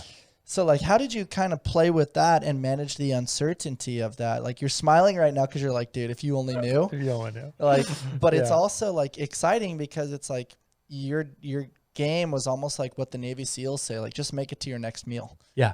100%. It wasn't about like, oh, we're going to be, the bag title sponsor of the 2023 CrossFit Games. Like, that didn't exist yet. No. And so backtracking, like, how'd you manage that level of uncertainty and product design, uncertain of, projections or how much cash flow you had? Yeah. I mean, this is why we did the like Kickstarter, the pre-sale thing. It was like, hey, like, we don't have a ton of cash to put into this. Did you openly say that? Basically, yeah. Oh, that's cool. Yeah. So vulnerably, like, help me. Yeah. That's cool. Yeah. And also like, hey, if you want this so bad, if you want this to exist, then this is the way to make it happen. You have to pay us for it, and you have to wait for it. And 100 people did that. And we're like, that's all we needed. I talked to the factory about like how much we need for a minimum order, MOQ, minimum order quantity. And typically the order is like 500 units. And I was like, that's a lot of bags, like at our price, like that's thousands and thousands, tens of thousands of dollars. I was like, I can't do that. But they were like, well, you can order less, as low as you want. It's called a salesman sample. And that's typically what you do to get some samples in that you go then like show to retailers or like you get POs or whatever. And they're like, you can order these. They're just like twice as expensive. And I was like, okay, cool. But that still fits in. We won't make any money on these, but we will validate the concept. And so I put it up there and people bought it. And then I was like, cool, like, let's like shut this off now and let's go manufacture it and then let's deliver it. And then let's kind of figure it out from there. So that was like step one. In that process, I'm sure you had to battle test, like building relationships with different manufacturers, try to figure out, you know, who could execute the idea and strategies. And I'm sure that like they came back where the zipper was off or things were like, you know, messed up, which bled capital, probably led to a time extension and some frustration. What was that process? Yeah. So the lean startup or design thinking process of like asking all the questions and being like, how do we solve this? And then here's this design. Would this solve it? And then we actually made our own sample. So I have this picture of this old Nike duffel bag ripped up, covered in duct tape, and cereal cardboard box inside of it forming all of the organization of our original duffel. And I took this piece of shit to the gym for 3 months. Awesome. Yeah. The shoe bag, the shoe garage was a grocery sack, like a plastic grocery sack. And because I was just like, we need to like validate that this is actually going to work. Like, can you do this? And then we need to show it to people, show people this like really ridiculous prototype and be like, look at my toy. Isn't she beautiful? You know? And it worked. And people were like, I mean, it looks terrible, but I think the concept is good. And so then we're like, all right, we need to find a factory. How do you find a factory? And also like, what do you tell the factory? Like, do I ship them this? Like, do I ship them pictures of this? I like took pictures and I like wrote dimensions on it. And, you know, you just kind of keep pulling at the thread. And so we kept pulling at the thread. And then someone introduced me to this company that manufactures shoes. And I was like, cool, I'll talk to anyone who's manufactured a product. Like, just teach me things. And they're like, oh, do you have a tech pack? And I'm like, what's a tech pack? And he's like, it's a technical pack. It's the blueprint that you give to the factory that tells them how to make your product, all the dimensions, and then all of the materials. And I was like, cool. No idea what that is. How do I do it? And he's like, here's one. like, I can kind of help you. I can't like I like charge people a lot of money for this, like $5,000 to $10,000. Right. And we're like, we're not putting a lot of money, like all in all to get our first sample, we've put in like $1,000. And so I was like, hey, we don't have like tons of cash to like do this because we don't know if this is going to be a thing yet, right? Like it's a lot of cash to risk if you're like, this is a crazy idea. We don't even know if we can manufacture it. Mm-hmm. So we're just trying to be as scrappy as possible. So we're like, all right, cool. Like one of my co-founders has design chops. So like he can design things, like he can make drawings on the computer with dimensions and stuff. Mm-hmm. So I think we can like jimmy rig our own tech pack. So we did. And then we had a tech pack and we showed it to this guy. He's like, yeah, man, this will work. Send this to a factory. Like, cool. How do you get in touch with a factory? Like, well, I know factories that do shoes, but I can like ask around. And so then we spent literally like a year trying to find a factory. And it was a year of like no's. So I emailed 20 to 50 people on Alibaba. Cause I was like, oh, someone had told me like, hey, you can just like find a manufacturer on there and then see if they can make your product. So we were looking for like military-esque bags. Like, hey, if you can make a military bag, you can probably make kind of what we're going to do. And we emailed them and like so many of them don't reply and so many of them do reply. And then you find out they're marketing companies and they're not actual factories and they take just like weeks and weeks to get back to you. And they're just like delaying things in weird ways. And you're just like, this sucks. Like it's not working. And then the ones that do reply, a lot of them said no. They're like, no way, man. Like this is not possible to make, period. Like there's gotta be a way, right? Like, come on. And then a few were like, yeah, we could probably make you a sample, but like, this isn't mass manufacturable. Like there's no way you could make this at a large scale. And it's like, really? Like, come on, 2020, like there's not a way to do something different here. And I like that you didn't take no for an answer. No, man. You just stubbornly kept persisting. So stubborn. And behind the scenes, you're like, more cash flow bleeding. Yeah. More cash flow bleeding. I keep telling the story and I keep telling people that it's going to be here and it's still not here. Yeah. And then it was like June of 2019, I think. Yeah. June of 2019, I was like about to give up because it had been a year and I had talked to so many people. Oh, one great story. In Omaha, there's a woman that they called the bag lady. Not like in the negative sense, but like literally she manufactured bags. And so It's almost like the bird lady to echo Home kind of Alone like again. Yes. And that's where you're like, I'm either going to give up or I'm not afraid. I'm not afraid. Yeah. And so I was like, who's this woman? And so I find people to finally like make this connection, and I email her, and we're emailing for weeks or maybe even a month. And then we finally get a meeting with her. I'm like, okay. People were telling me that she'd manufactured bags for like Nike and Under Armour and Adidas. And she's been in this industry for like 40 years. And I was like, this is our key. She's going to tell us how to do this. And I get this meeting, and I go meet with her, and somewhat probably unintentionally, she just like shits all over the dream. She's just like, impossible. Like, the only way to do this is to spend like $50,000 on molds, and then you're gonna have to spend like $150,000 on a minimum order quantity. And she just starts rattling off all the things she knows about her world, right? Like, which makes sense. You're making bags for Nike and Adidas. You're making massive orders, 50,000 bags or whatever. You're spending tons of money. You're working with factories who want guarantees, all sorts of stuff like that. And I was like, man, we're just trying to make like one of these. Like, that's not what. And so I walked out of that meeting. I was just like, fuck you. We're going to figure this out. Yeah. And then in June, we heard about this thing called Outdoor Retailer. It's a trade show for outdoor brands, Mountain Hardwear, North Face. Nice. Yeah. And it was in Colorado. And my friend was going. He's like, dude, you should go and just like walk around, talk to people, see if you can make some connections. And there's like 3 floors of this trade show. The top floor is all the big brands. The middle floor is all the like new up and coming brands. Like Nomadic was there, and Wandered, they were a bag brand, and like Rumple blankets and all like cool up and coming outdoor brands. And then the bottom floor was all factories. And I was like, there's factories here? We can go literally talk to people. And at this point, we had one person make us a sample, but then they fell off the face of the earth after that. They like made us a good sample. We were like, oh my God, it's possible. Like, we had some hope in the middle of this, like trying to find a factory of like, this person actually made it. They like sewed the dividers in. That's like the specialty of our bags. It's like the dividers were sewn in, not used with Velcro, which was one of like the key early decisions, and like the intentionality of the design is like, this is a gym bag. People treat it like shit. People shove their stuff in there.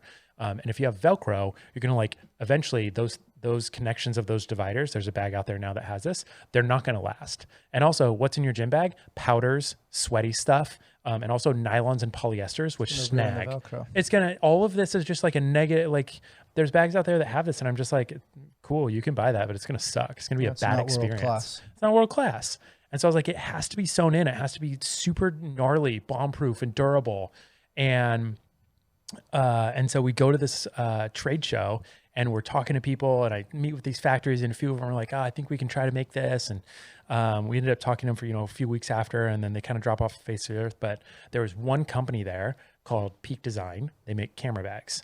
I don't know if you've heard of them. They're big. They do like a lot of camera bags. And I'd emailed with the marketing director before, just like chatting about various things, because they're also like one of the most successful Kickstarter companies. Oh, nice. Yeah. They've sold like $60-80 million on Kickstarter, like something insane. I don't know. Yeah, that's wild. Yeah, everything they do there just like pops off. Really incredible products, these really nice camera backpacks, really expensive, have like nice organization. And I was like, I bet they could help us.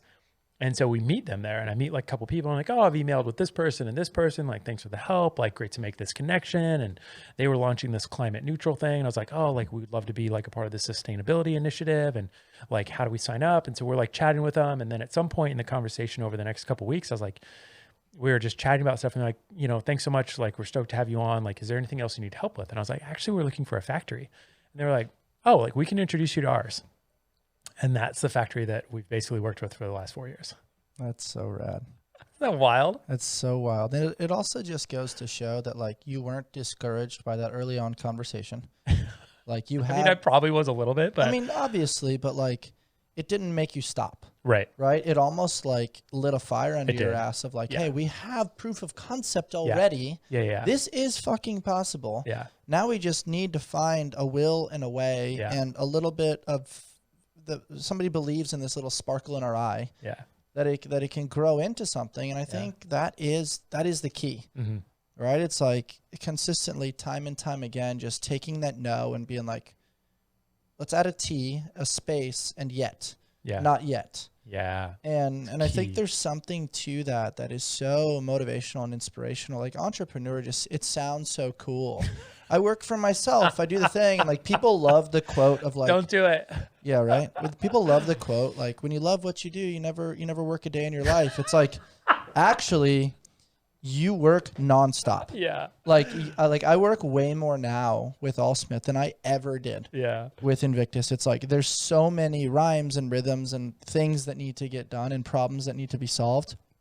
But I'm so motivated and passionate about it that it's like the hardest part now is to close the freaking computer. Right. It's to turn off the phone. It's to step away and realize that like, oh, time spent with friends, family, and deep, meaningful relationships and adventures and nature connections and workouts actually fuel the fire over here. Yeah. And so it's, I mean, at least for me now, there's days where I'm like, I got to let it breathe for a little bit. I got to go focus on me. And there's other days where I'm like, okay, I need to put more time, energy, and attention to it. And it's like this ever flow of like, oh, that bucket's a little empty. Got to fill it up a little bit. Oh, that bucket's overflowing. Cool. I got to put some more time over here.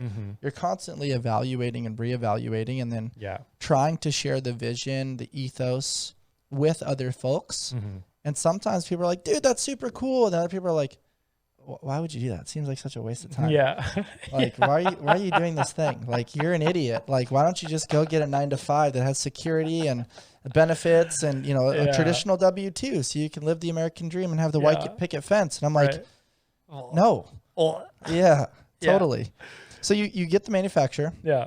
Now you're kind of figuring out that like, okay, this is possible. These people believe in us. We've provided some value. Now we're up and cooking, but nobody knows about this. So how did you then create a market strategy to share this vision with the world and then obviously put it into the CrossFit lane? Yeah. Early on was Facebook ads. I had heard about them. And so I took a course on how to create them. And then talked to my co-founders. I was like, hey, we haven't put a lot of money into this. So like, what if we test this ad strategy? Let's put like a couple $100 in. And if it works, dope. And if it doesn't, then we'll figure out something else. And so literally first ad was a photo and it was split down the line and it was your bag, our bag. And our bag was like this organized duffel, all your stuff like da-da-da. And your bag was this messy old school duffel, like stuff everywhere. And I did the pre-sale on that bag or on that photo. And I think I spent like $250 and it worked and it was like generating results. And I don't know if I spent any more than that. So it's maybe somewhere around there. And then we manufactured that line. We got it delivered by like September of 2020. And then 2021 was when really things started to like move faster. We're like, okay, like basically in 2020, we wanted to validate that strangers on the internet will give us money. And that people wanted the bag and that they wanted it bad enough to wait for it. Cause that's the only, like they're funding our company. Like customers are our investors. And so 2021, we had delivered these bags. People were stoked about them. They were like, oh my God, this is incredible. It actually came. Like they didn't just steal my money. Like this bag is insane. Like that's awesome. And so we're like, all right, we have like the proof, we have the validation. Like let's start to build this business. And so then it was just like, well, last year, like we tried this ad and it worked. Let's try it again. And so I was like, all right, pre-sale back online, ad, spend $250, getting a 5X return. Cool. Hey guys, like we're making money on this. Like you cool if I spend $500? They're like, yeah, go for it. So I spent $500, still working 5X ROAS, which in the marketing world is like return on ad spend. So if you spend $1 and you have a 5X, that means you get $5 back for all the listeners who might not know. No, it's great. Appreciate that context. Yeah. And so 5X, and I was like, shoot, I just spent $500 and I got $2,500 back in sales. This is working. All right, let's spend more. And so I just kept spending more and more each week. And it was like 1,000, and then it was like 2,500, and then it was 5,000. I'm like, oh my God, I'm spending $5,000 on Facebook. Like, what's happening? And then I was spending like $10,000. And then thanks, Zuckerberg. Yeah. What up, Zuck? And then it got to a point where I was spending like, I don't know, like, a year and a half later, I was spending like $50,000 a month. Yeah. And it just think about the psychology associated with that. $250 and you're like, hey, is that okay? Yeah. And then all of a sudden, like your confidence is starting to grow. You're like $500, $1,000. Okay, cool. We're doing the thing. we're spending $50,000 on ad. Yeah. Were you still getting 5X on that ROAS? No. At that point, it was like 2 to 3. Okay. Yeah. But you're still getting return. Still getting a return. Yeah. That's freaking cool. Insane. And it's insane. Like, how did you guys organize on that part around like scalability, drop shipping, trying to ensure that like, you're customizing your approach where it's like, maybe there's a note, maybe there's a couple stickers, maybe they're showing gratitude and appreciation to the person that's putting their money and willing to wait. Yeah. We just did what we could. And it's really easy to get caught up in wanting to do everything, especially if you're an intentional person. Yeah. Same. I catch myself doing this regularly. Where I'm just like, what is the sustainable version of this versus like, hey, what's best practice is like handwritten notes, stickers, this, that, and the other. And I was like, we're just trying to sell this bag and that's all we have capacity for. And I wasn't full-time until the end of 2021. Oh, so you were working another job too? Yeah. And that was helping fund the original like creation of Haven? A little bit, but mostly it was just keeping me alive. It's paying your bills. Yeah. I think that is something I want to like kind of bookmark our conversation real quick, because a lot of people are like, oh, I believe in this thing, I need to go all in on this thing. And I think sometimes that's a really challenging headspace, because it's like you still have to live. Yeah. And like entrepreneurship is a slow drip. You talked about concept development in 2016 and like not really taking off until 2020, 2021. That's 4+ years of like that grind, that where it's like, you're dragging yourself through a bed of cactuses. Yeah. And it's like, okay, now you're monetizing. Now you're finding the ability to go full time. What advice would you give to some people that are like, hey, I need to go all in on this thing, but it's like, you still have to pay your bills. Yeah. Don't. You still have to live. Don't is the answer. Yeah. Like, I wish I would have stuck it out for another year at least. You have to pay your bills, and like you're gonna feel, once it starts working, you're gonna feel that internal drive of like, oh, I gotta like dedicate my life to this vision, like bring it forth. And the smartest people I've met, that are like some of the most successful people I've met, and also like some of the happiest and chillest, are people who like figured out cash flow first, which is also something I tell a lot of people who like have an idea for a bag or whatever. I'm like, how do you make money? Like, do passive income. Like, passive doesn't really exist, but like get a rental property or create an online business. Watch Alex Hormozy and like launch a service, become a coach, whatever. Do something to make enough cash to cover your life, and then go launch or jump into something full time if you want. But like, it's so much pressure to bring a product to life and be like, it's successful, I need to go in full time. And then you go in full time, and then it's like, dude, over the last 4 years, I've taken a salary like probably less than half of that time, because that's what happens when you go in full time, is like, oh, it's working. And then guess what? It stops working. And then you have to figure out how to make it work. And during that time, if it's not making money, you're not making money. Yeah.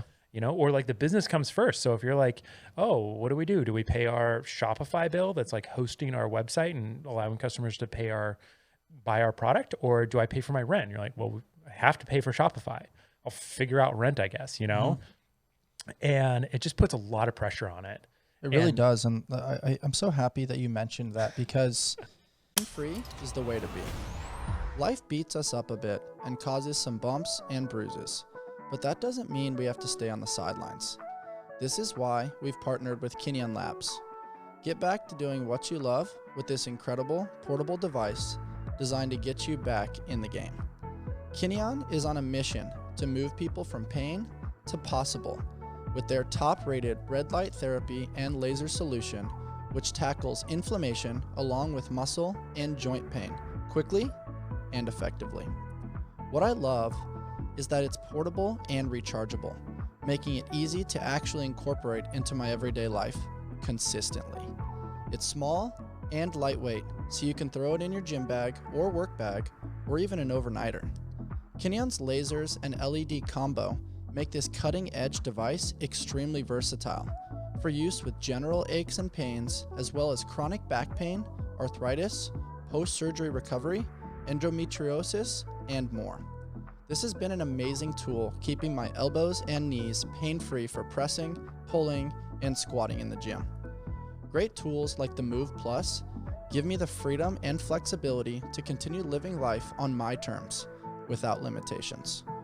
There are a lot of reasons why over 15,000 people are using this device and rating it 4.7 stars and above. Head on over to Kinneon.io and use code ALLSMITH at checkout to begin your pain-free journey. Sometimes people have this like preconceived notion. It's like they're analyzing, right? Like, oh, Instagram looks like it's doing well. Like they create this narrative in their head of like, oh, they're crushing it, but you're like, you don't know the expenses that it takes to get this stuff going, whether that's a hosting platform, a website, a bookkeeper, a marketing team. Like you said, you have to learn to delegate over the course of time. You can't do it all yourself, even though sometimes you really want to. You also have to have that internal maturity and discipline to allow your team to make mistakes. And something that I've learned a lot is along the lines of communication that we discussed previously is like, oh, I communicated this strategy or this vision to a team member, then they executed, and I felt like they did a shitty job. And then I'm like, oh, that's not actually their fault. That's my fault for shitty communication. And I didn't create upfront appropriate expectations. And so the best way to look in the mirror is entrepreneurship. Because you realize your own personal inadequacies. And I know that like sometimes I'm like this visionary think in the clouds, and then I'm like, oh, I dropped the ball on that admin, responsibility, or, I didn't communicate this in the appropriate timeline. And like, I think it's so tough because you fill yourself full of these inadequacies. And I find myself using the terminology, oh man, I'm trying to build the brand. It's like, no, I'm actually doing it. And I think we all go through that level of like imposter syndrome. That's like, man, we're trying to do the thing. And 2 months ago we were so profitable and like the ego was building, the head was getting huge. And then like 2 months later, you're like, I suck. And you have to be able to manage those uncertainties. You have to manage the roller coaster ride a little bit and realize like, okay, who am I becoming? What lives are we positively impacting? And not always just the concept of adding more, but like delegating maybe a little more, creating processes and procedures and systems. Have you created a little bit of back-end organization to free up you to work on the business? You're not always in it. Yeah, and it's also flexed over time. Like 2023, when we were the official bag of the CrossFit Games, like that was like a peak moment for Haven. Like things were just firing on all cylinders. I had a team of like 7. Like things were cooking, and like things like ebb and flow with cash flow of the business and like where you need to spend money on, and if we're like buying more product or if we're really pushing on marketing, like things just kind of like. You want it to be this like simple, rigid brick, and it's just not. It's so much more like an amoeba, especially like as a smaller business, which I would say a small business is like sub 10 mil. Now that I'm in this world and I talk to people with like $50 million, $100 million plus businesses, you're like, yes, it's cool that I built something that's sold millions of dollars, but also like it is a speck. Oh, it's like 0.001% of companies. Yes, but it is still a speck, right? Like it's just not that much. And it's just also like what's left over isn't that much either. This is a funny moment one time where a buddy asked me at a friend's house, he's like, whoa, so like you've sold millions of dollars? What's it like being a millionaire, man? And I literally just started laughing. I was like, what do you... Bro, I didn't take a salary for the last 6 months. What do you mean, what's it like being a millionaire? Like, that's not how this works. Like, there's so much money that goes into like keeping a company running, and it's bonkers. But I found a lot of structure. Like, I'm a very like structured person. So as much as I can, I do try to add structure. And also like working with honestly like offshore help for a lot of like lower level admin tasks. Like, and a lot of people, people like to be like, I like pay Americans or whatever. I'm like, yeah, but like also like I don't have like a $60,000 a year salary that I can afford to pay someone, or like a $50 an hour freelancer, which is like what a lot of like, especially in the creative world, freelancers are expensive and they do good work. That's great. I would love to work with all of those people. But also like recognizing where you're at and what you need to get done. And if you want to pull yourself out of the business and focus more on it rather than in it, you have to find a way to like delegate those lower tasks. Dan Martell is one of my favorite entrepreneurs, one of the guys that we brought in for the event that I used to run. and now runs like a multi 9-figure business, like hundreds of millions of dollars. And he's got this book, Buy Back Your Time, which is a game changer. I mean, he's basically just like, whatever you make, 1/4 of that is what you can afford to pay someone else. So if you're a founder and you're only take home in whatever, like $20 an hour because you're not taking a lot of money right now, then you can afford to pay someone $5 an hour. Where can you find someone for $5 an hour? The Philippines. What can they do? Really basic stuff. So in 2023 summer, I hired my first employee from the Philippines to handle customer service. And she's been with us for like 2 years now. She's incredible. She does a great job.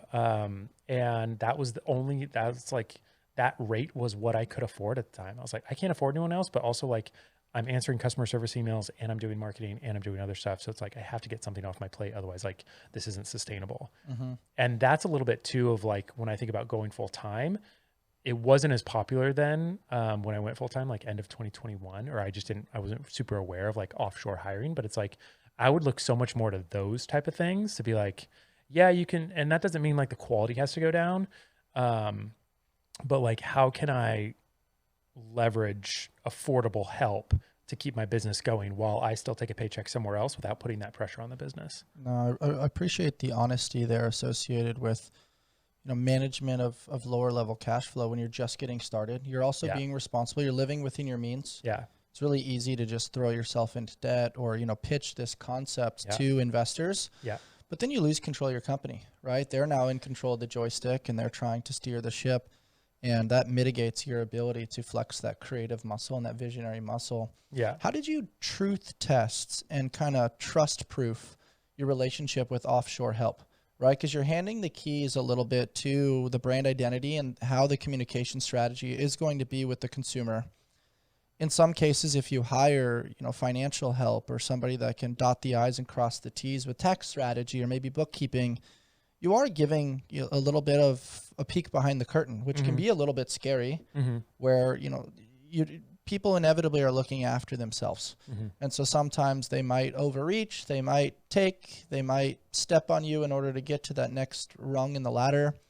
How have you managed that and created this faith-based ideology to kind of hand something that seemingly has become your whole life?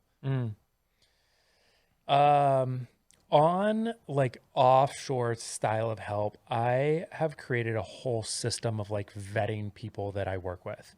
Cause I worked with a firm once and they basically sent me a bunch of resumes and they were mostly not good. And like, I reached out to these people and they didn't respond to my emails, and couple of them did. And then it was like, I tried to like test them and it was this whole terrible process. And so I ended up building out my own process of vetting who I'm working with and how. And it's like, hey, how's it? Like, if you're not from America, like, how's your English? It has to be like near perfect, right? Like, when you're getting an email from someone who doesn't have great English and your first thought is like, is this like a call center in India, right? And you're like, do you actually care about me? Which if it's Amazon, I don't care because you're just going to give me a refund in the end. But if it's like a brand that I just spent like $300 on, like, I would like to know that you care about this. I want to feel like a number. Yeah. Exactly. I feel like you're a part of the mission and the brand identity. Exactly. And so I basically built this whole long process for doing this. And it's actually a side company that I have is like helping other people find offshore help. It's called Offshore Hire Experts. And I have a partner in this firm where You're going to get a call from ALLSMITH, by the way. What's up? Where we help other busy founders find vetted help for as low as $1,000 a month in like 2 weeks or less. Like it's this, and it was like one of those things where I was like, man, it's like something I already do. Like I've done it several times. I've helped several other people do it. I was like, this is like a valuable thing. And it's like way better than what the other services are offering and what they're charging for it. And so, it's kind of like the whole entrepreneurial thing with like everything is like, you just start solving the problem. And so like with offshore hiring, I was like, okay, cool. This person's not helping me. So I'll just solve it myself. How do I solve this? First principle. So like, okay, I need to vet that they speak good English. I need to vet that they understand American culture. I need to vet that they like understand technology. And so it was just like, okay, what's a test to do that? Like create a video, and talk about my company and talk about the position and why you're interested in this position, and then host it on a Notion page. Notion is a technology for, like all sorts of like, I don't even know. Like task management. Yeah. Task management. We've used Asana a little bit in the past. We've used Notion a little bit. Yeah. Business info. Now like my whole business runs on Notion.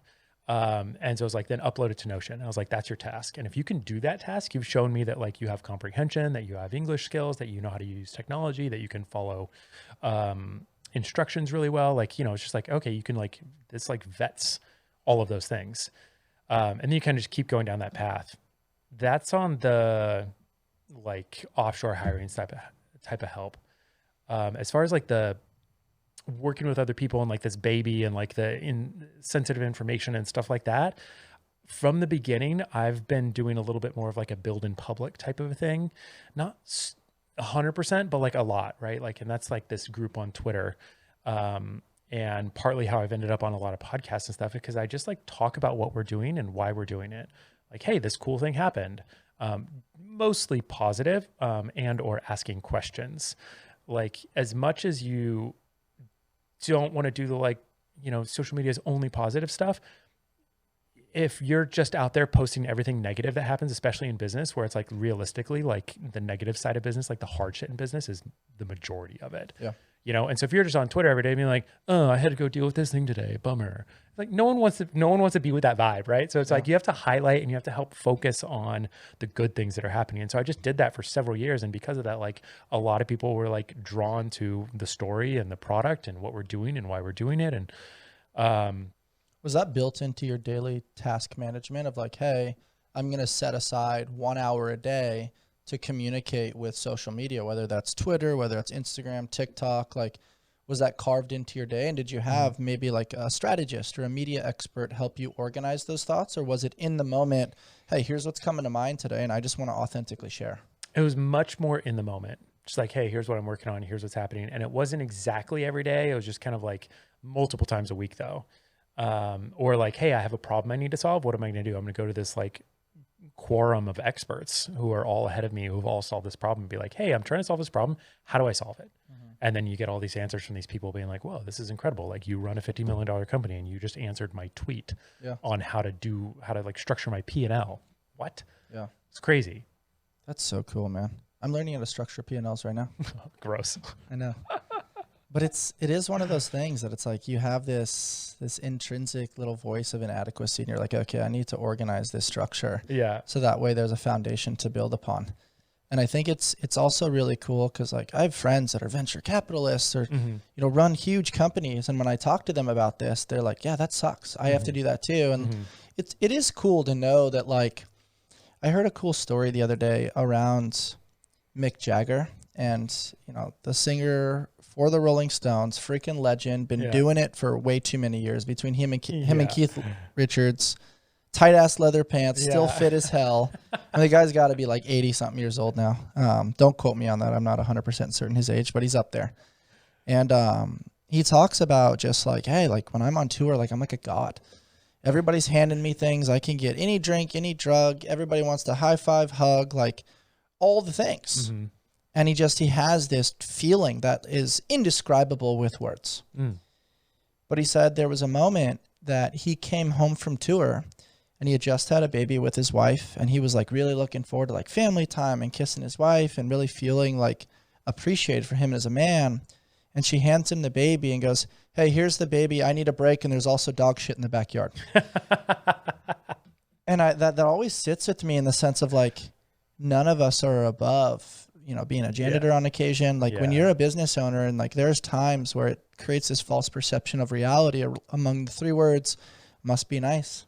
You work for yourself. You got this flexibility. There must be so much cash flow. It's like, yeah, but you got to clean the toilet every day. Yeah. And I don't even view that as a negative. It's like, it's such a privilege. Yeah, it is. Because it cleanses your palate a little bit of like, never forget where you came from. Never forget why you started this, the fear, the uncertainty, the doubt, the emotions, all the people that didn't believe in you. And then the people that like want to dab you up and be your friend and give you a high five. But dude, the studio looks great. Like you did this. It's like, wait, you told me to stop doing this podcast 2 years ago because it was a waste of time, energy, emotion, and money. And I just stayed with it. And it's like everybody loves you when you're doing the thing or when you get to the spot. Nobody loves how you got there. Yeah. Right? Like 100%. And I think it's such an interesting ideology because you have to go through that stuff. And if you don't, it's going to come later. Yeah. But it makes it so much more meaningful. Yeah. Yeah. and relatable. Yeah. And the more people you talk to, the more people you hear the stories of who have gone through those things. Like some of the stuff that we've gone through, I've connected to some other entrepreneurs, and like I know a guy running a 9-figure business right now, and I was like, hey, I'm working through this thing. And he's like, oh yeah, I went through that. Like we spent this year of time wondering if we were going to hit payroll every 2 weeks for literally a year. And several times in that, we were like the day before being like, how do we find $25,000 cash right now? Like this is our problem to solve right now today, or we're not going to hit payroll. And he's like, we always solved it, but like, that's not fun. That's not sexy. That's not a cool. It's people's lives. Yeah. Especially around like the holidays. You're like, man, like I'm taking food from my employee's mouth. Yeah. And making it where they potentially cannot put Christmas gifts or right. Whatever around the holidays for their family. Right. Yeah. There's that inner dosage of volume that you got to play with. So like, let's just say hypothetically a problem like that for people watching that maybe don't totally conceptualize that. Yeah. That maybe, go to their W-2 and, they work their hours and they're paid and compensated for time, and they don't totally conceptualize that challenge of payroll and just the fear that's associated with that. What do you do in that moment? Do you go to a bank and try to figure out a low interest loan? Do you take a personal loan? Do you go work at the strip club? Like, how do you figure that out, man? Yeah. First, you have to accept the scenario, which is like kind of a constant learning thing. Last summer, we were working through some hard stuff. I was working through some hard stuff and I wasn't accepting it. And it just makes life so much harder when you're just like, no, I don't want it. It's not how it's supposed to happen. And this is an injustice, whatever. And so I sat in that feeling for like a month. And then finally I was like, okay, this is happening. This sucks, but we're going to figure it out. And that's when like we started to figure it out. And so I think that's like step one for me. And then step two is like, you do what, like you're as an entrepreneur, as a founder, like the whole thing is like figuring it out. And there's a lot of people who've been there before and you can like learn stuff, but also like your unique story is different than all of that. There was a video that Andy Frisella put out where he's just like, business is like 2% wins. And then it's just like 98% sucking and getting kicked in the face. And it's really gnarly. It's like really hard. And I was like, well, that's like, the further you get into this, the more you're like, yeah, that like rings really true. And so you just have to be in this mindset of like, all right, how do we figure it out? Like, cool, let's call every bank. Let's call every merchant cash advance lender that lends specifically to e-commerce companies. Let's call anyone we've been talking to about a partnership and be like, hey, if you're willing to do this partnership, we'll give you a discount if you place the order today, but cash has to come into the bank today. There was a great story in Shoe Dog, the book about Phil Knight, where he did that. Actually several. Blue Ribbon, baby. Yeah. I listen to that book every January. I just finished it. Nice. Every January. It's just like that. A reminder of just like, man, that dude went through the ringer to create Nike. Ringer. Yeah. Honestly, is probably reading that so many times is probably a little too ingrained in my head. I'm just like, yeah. They went through so many gnarly things, but they just like kept figuring it out. Like when they were getting sued by the state for like $20 million and that's like all they had in their bank account. And they're like, oh, this is the end of Nike. Or we figured this out. And the other thing about that too, it's interesting about some of these hard things is like, it's not just like, okay, cool. Like we'll call a bank. Oh, we got the loan. All right. We got to figure it out. Oh, that was really hard for like an hour. It's like, sometimes the hard thing is months. Oh yeah. Sometimes the hard thing is years. And that's really fucking gnarly. Like learning how to sit with something hard for long periods of time. And in specifically our world, like still holding the vision, still being like in the middle of like the darkness and the depths of failure or something falling apart or like the order being missed, or like the big thing for us last year was like one of our orders from the factory was delayed by like 4 to 6 months, and it basically like set the company on fire, like nearly killed us. And we're still navigating out of it. And so like, it's literally been over a year of sitting with this like hard thing of like navigating this whole world.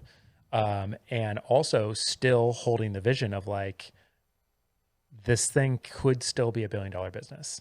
This thing still could be massive. This thing still has success down the road for it. There's still the story is not finished with Haven. You know what I mean? Mm-hmm. I appreciate you sharing all that, man. It's not easy to sit with some of that stuff and share, the challenges. And it's also stuff that's outside of your control. Yeah. Where you're having to wait with factory delays and, different challenges and malfunctions with the technology and all the things. I love the concept of figure it out. Well, a story comes to mind that's just a personal story I think you'll chuckle at. I'm the youngest, and my brother's about 3.5 years older than me. Yeah. And we used to play absurdly one-on-one aggressive one-on-one football. Okay. Tackle football. One-on-one tackle football. One-on-one tackle football. Said, hike, and you just do the dance. Yeah. And this motherfucker would always tackle me onto a sprinkler. Oh, on my back. And I take it a few times, but when it hits the same spot a few times, it hurts so bad. Yeah. And I just remember, I think I threw the football at the ground. I ran inside. I was like, I'm telling on you. And I go to my dad, and I'm like, hey, man, not hey, man, but Dad, Jeff keeps tackling me onto the sprinkler, da-da-da. And he goes, did you choose to play one-on-one tackle football against your brother? And I was like, yeah. And he's like, were you trying to win? And I was like, yeah. And he was like, all right, well, go solve your problem. Go figure it out. He was he is trying to win just as much as you. He just found a strategy that works better than yours. Yeah. And so it's the sprinkler is part of the field of play. It's not I find it very hard to believe that he's calculating to tackle you on that little thing every time. Right. Maybe you shouldn't go that way. Maybe you should fake going that way, make him think you're going that way, then go the other way. Don't run by the sprinkler. But it's that was such a pivotal moment for me because I was I had the courage to ask for help. Mm-hmm. And the person that I relied on the most, in the moment I hated him for. I'm like, why can't you help me? Dude? I'm throwing down. I'm fine, I'm gonna go figure this out. Yeah. And I think I got my ass kicked in that game, but every time I scored one touchdown or got a yard, I was so proud of it. Yeah. And it's that little intricacy bled into oh, next time we play football and I'm a little bigger, I'm a little stronger, I'm going to learn a couple things. Mm-hmm. Okay, now when we play one-on-one basketball and you're roughhousing me, I'm going to learn how to do some of these trick shots that over the course of time were no longer trick shots. And that led into a professional basketball career just because if I thought I could beat my brother, I felt like I could beat anybody. Yeah. And I think there's this inner belief that comes from that where it's if you do what I think is called helicopter parenting, where you never take your eyes off your kids, you're trying to solve all their problems, you're trying to protect them from the world. Okay, there's a time and a place, but it's also you've got to hurt a little bit. You've got to figure it out. You've got to go through the trenches and think okay, I can't see the light at the end of the tunnel right now, but I can see the next step. Mm-hmm. I can see to not go to the sprinkler and fake the sprinkler, and maybe I get a couple yards here. Mm-hmm. And every little inch manifests into a little bit more confidence, a little bit of progress. And you start to get very present within the micro wins. Mm-hmm. And obviously I didn't realize the transferability at the time, but now in retrospect and reflection, you're like, whoa, one of the greatest things you can do for somebody is, hey, I believe in you, but I'm not going to solve your problem. Go figure that shit out. Yeah. What comes to mind as I kind of share that story, was there a moment in time for you that because you say figure it out kind of in your body language and you're that's just what I do. Yeah. that is who I am. Yeah. Where was that instilled or ingrained into your being?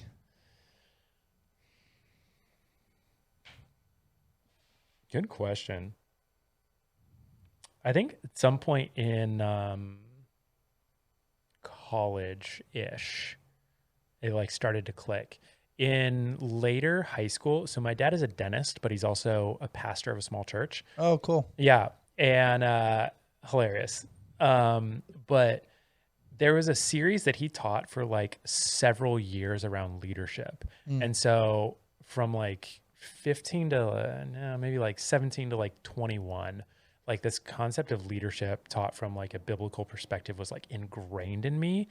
And so I had natural leadership abilities, I think already, but then that added a lot to how to show up and how to lead people, how to create a movement, how to motivate people to climb a mountain, digital or physical.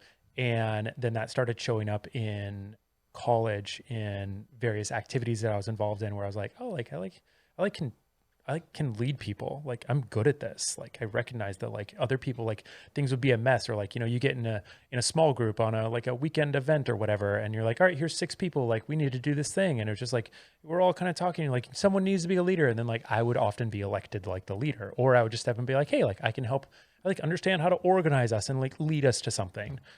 And so I think that, then from there, it like continued on through the rest of my life. And now I'm like, I'm very self-aware of like what those giftings are, and what I've like also developed and like built on. And I think it's part of being a really good leader is being like, I'm going to figure it out. You know, it's like, and just like having that confidence that like, I'm going to figure it out. And also like, whatever the outcome is, like I'm hoping, I'm praying, I'm manifesting, I'm believing in this like positive outcome. And also like whatever direction life takes me, whatever the universe brings me is like meant for me. And I'm going to try to accept it with grace and learn from it and know that like, whatever that is, like at one point I was like, man, do we need to file bankruptcy? Like, is the company dead? Like, do I need to say goodbye to this dream that I've held for like 5 years? And then another friend was, I was talking to a close friend about it, and they was like, well, you know, like how many people have filed bankruptcy? Like how many successful people have filed bankruptcy, and also like how many billionaires have filed bankruptcy? Like it's a part of their story. And also like they've learned through that. And then now if I had to go through that, like just reframing, like, yeah, not to take away from it, like, oh, don't worry about it, bro. You're going to be a story someday. It's like, yeah, that would suck. Of course, like you sit with those feelings, but also like, if that means that now I can like help someone else going through it. And I met someone who had actually just gone through it, and she was like, oh my gosh, this is incredible. Like as I was going through this whole gnarly process, I was hoping that like at minimum, I would be able to like talk to anyone else who's like kind of at the stages of that to like explain like what I went through, how I went through it, and that on the other end, you're going to be okay. It's a lot of extreme confidence and faith. And it's knowing that no matter what happens, you will learn something. There will be something good that comes from it. I mean, going back to Jacob's good. Yeah. Right? Like there's so many great takeaways, and they're said in different ways, which is great. You're also, to echo Matthew McConaughey, you're LIVIN, dude. And like, what's great about that though is like, when you're living, like you're getting the different flavors of the human experience. Yeah. Right? And Logan, I want to bring him up real quick because I went and attended his Deuce Community Leadership Summit. What an amazing thing. Met so many amazing people, but something that comes to mind is leadership is lonely. And the reason why is you're creating this vision, this landscape, and this motivational construct around get married to the process. Like we're a vision-based company. Like here's what we're trying to do. Like be divorced from the outcome. Yeah. But you as the leader have to be married to the outcome. Yeah. Because without the outcome, there is no process. And you know, you could probably tinker with that and kind of break that apart a little bit, deconstruct it, and kind of argue against it. But it is like the outcome matters a little bit. And long term, it does matter, like big term vision, execution, strategy, all things. And so something that's coming to mind there is, as you've gone through this process, Chris Williamson talks about the lonely chapter. That lonely chapter is you've graduated from who you were, the tribe of people you were with, and you're in pursuit of what could be that doesn't really exist yet. Some people give you the high fives and the pats in the back. Some people hit the unfollow button, but they're constantly watching your story, hoping that you're going to fail. You know, there's a lot of that, right? Like, and you can feel that in your soul, because it's like, you can feel the energies of the people that are like, dude, this is what you're doing it's going to pay dividends. And the people are like, cool, bro, go do your thing. And I don't really care to associate with you anymore, because you're like a has-been. And, you know, I'm going to hit the unfollow button, but then you see these people constantly looking at your every move. And it's cool that there are some metrics and some analytics that like, that fuels my fire a little bit around like, I'll show you. That's like the little brother in me. Yeah. But then it's also like, I don't know, there's so much bandwidth and space in the world for everybody to win. Yeah. That like, I'm genuinely happy for my friends when they do well. And I wish other people thought that way sometimes. Yeah. But my mom used to say that, like, if you expect everybody to think the way you think, then you're going to be disappointed every time. And there's so many great lessons to pull from entrepreneurship. But how have you kind of done the dance with the lonely chapter? Because you did mention, being homeschooled, you have a relationship with the lonely chapter, but then you realized very quickly, like, hey, I'm pretty extroverted. I gain energy from being around people and talking through things and playing in the realm of living.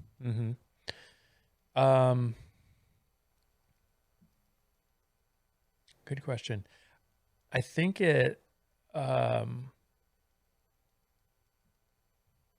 what's coming to mind is like my current purview, which may not be something I've had forever, maybe like in some regards, but like I feel like vision is a gift from the universe. And if you've been given like an idea or a spark that you want to bring to life, that it is your like prerogative to steward that if you're going to actually start doing it, right? And so in this whole process, it was just like, this is something special. And I've worked with a handful of coaches, and one coach called it winks from the universe. Where he's just like, the things that I've told him, and he's like, dude, there's way too many winks from the universe for this to fail. Like, there's just no way. Like, there's so many wild, special little things that have happened over the last 7 years of working on this. Like, I have this bracelet that says, I only fuck with magic. And it's dope. Yeah. Oh, dude. I love it. Might be the next tattoo. Dude, it's so good. It's there's a local artist in LA called Olivia Steele. She's incredible. She does like the dopest like neon stuff all around the world, and then she makes some bracelets and some jewelry stuff. I only fuck with magic. That might need to be our title of your episode. Dude, 100%. I would credit to her, but it's true, because like, I've seen like all of these moments that have just created this world and this like belief around like what I'm doing and what I'm bringing, and whether it ultimately becomes something crazy, wild, successful, or whatever the outcome is, like, I just believe like I'm supposed to be here stewarding this, and in the middle of that, if it's like lonely, if it's like, if I have a team, or if it's just me, or if that ebbs and flows, cool. Like, I'm going to be here and I'm going to do this because I believe deeply that I'm supposed to be here. Dude, I'm getting goosebumps on the back of my neck. This is getting me fired up over here. Let's go. I love that. As we wrap things up, man, CrossFit 2022, 2023, you felt it like starting to pick up again. Yeah. Right. It had kind of its peak in 2016 to 2018 window. My final year competing was in 2018. Wow. And then we explored COVID. We explored some of the dances with, the landscape, the semifinals, the sectionals, the constant rule changing, the judging standards, the Greg Glassman stuff. Then we got into Don Fall. How many things? There's so much, so many plates spinning. Yeah. I have so much gratitude for CrossFit, the community, and just an outlet to air my competitive nature after basketball and creating an amazing career of service and connection. Yeah. But I'm fucking tired, man. Yeah. As I think a lot of the other part of the community is as well. I do believe that the circumstances of this last year are simply unacceptable. But they're part of the nature of sports, unfortunately. And, it's a dangerous conversation to dance with. Things get pulled out of conversation. It's confrontational. Yeah. The bottom line is, it's a space that Haven grew up in. And it's a space that has helped a lot of people. And now we're seeing the rise of the World Fitness Project. We're seeing some of these other things. We're seeing the frustration and uncertainty with safety and the PFAA, the Professional Fitness Athletes Association. A lot of people are upset. A lot of people are hopeful. And there's a lot of different emotional adjectives that I could add into that. Yeah. I know Don Fall and Dave Castro are trying their best behind the scenes to save the brand.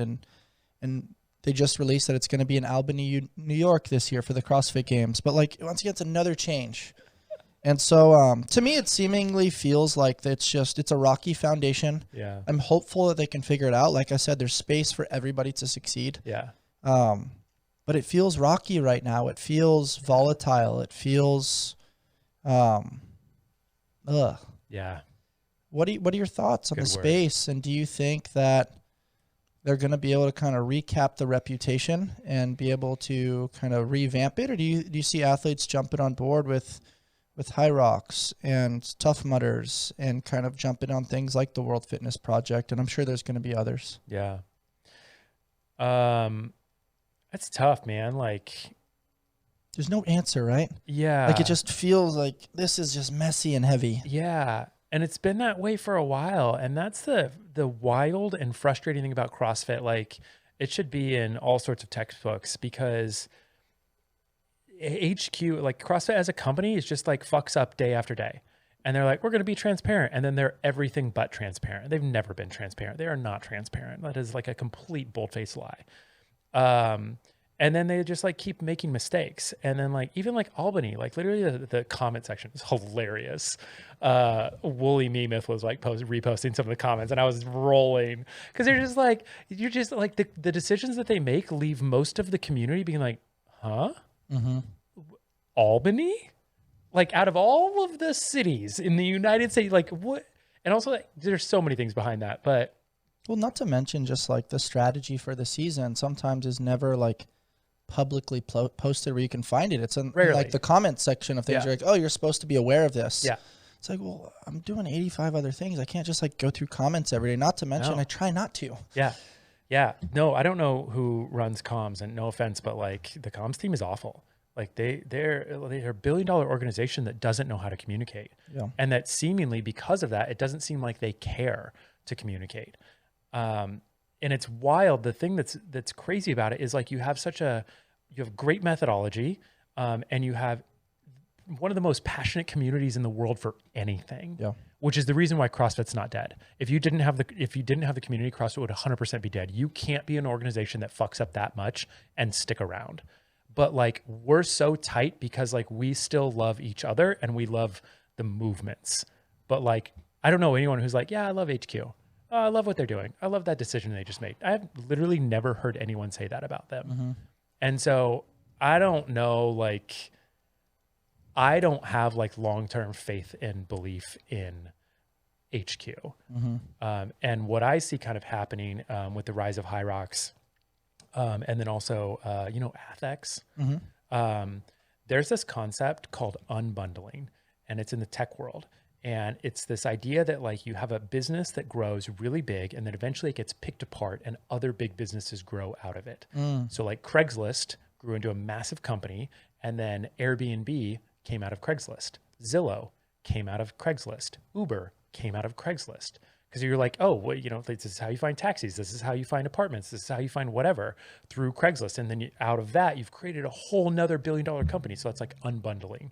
And this is done in like there's a ton of companies where this has happened to. And it's even now happening to some of those companies where it's like Airbnb is now couch surfing, and it's now like house sharing, and it's now this other thing. Like furnish finders and things like that. Yeah. So I think that that's what's happening right now and will continue to happen. And I do think it's a positive thing where you have CrossFit, and now you have ATHEX, and now you have High Rocks. And I think that there's going to be like, and World Fitness Project. And I think there's going to be 3, 4, 5 other ones, and maybe even more, but eventually like, and I think this would be a good thing, is that rather than having this one thing that every athlete like has to still be a part of because it's their career. That's the chance to get the check. That's the chance to be top 10 to get all of the sponsors.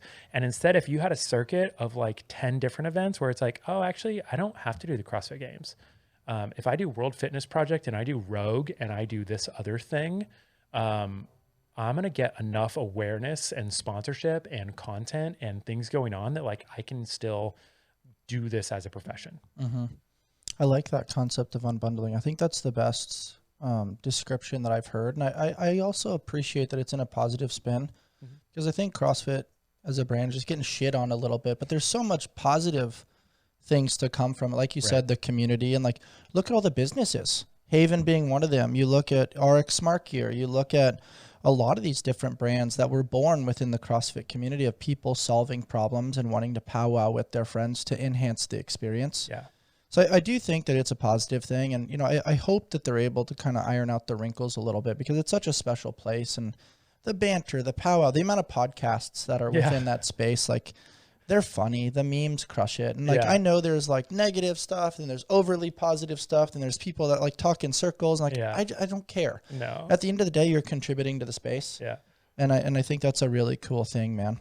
As we wrap up, dude, the fires in LA, you know, we're just on the other side of them, less than a week out. I mean, there's still some that are ongoing.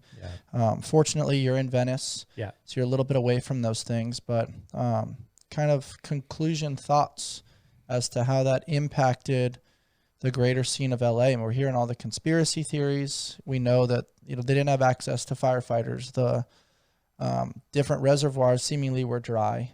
The fire hydrants were running out of water. There's a lot of challenges and conspiracies associated with Newsom and some of his upfront body language, and then obviously Smart LA 2028 and the upcoming Olympics. Like, there's a lot to dance with up there.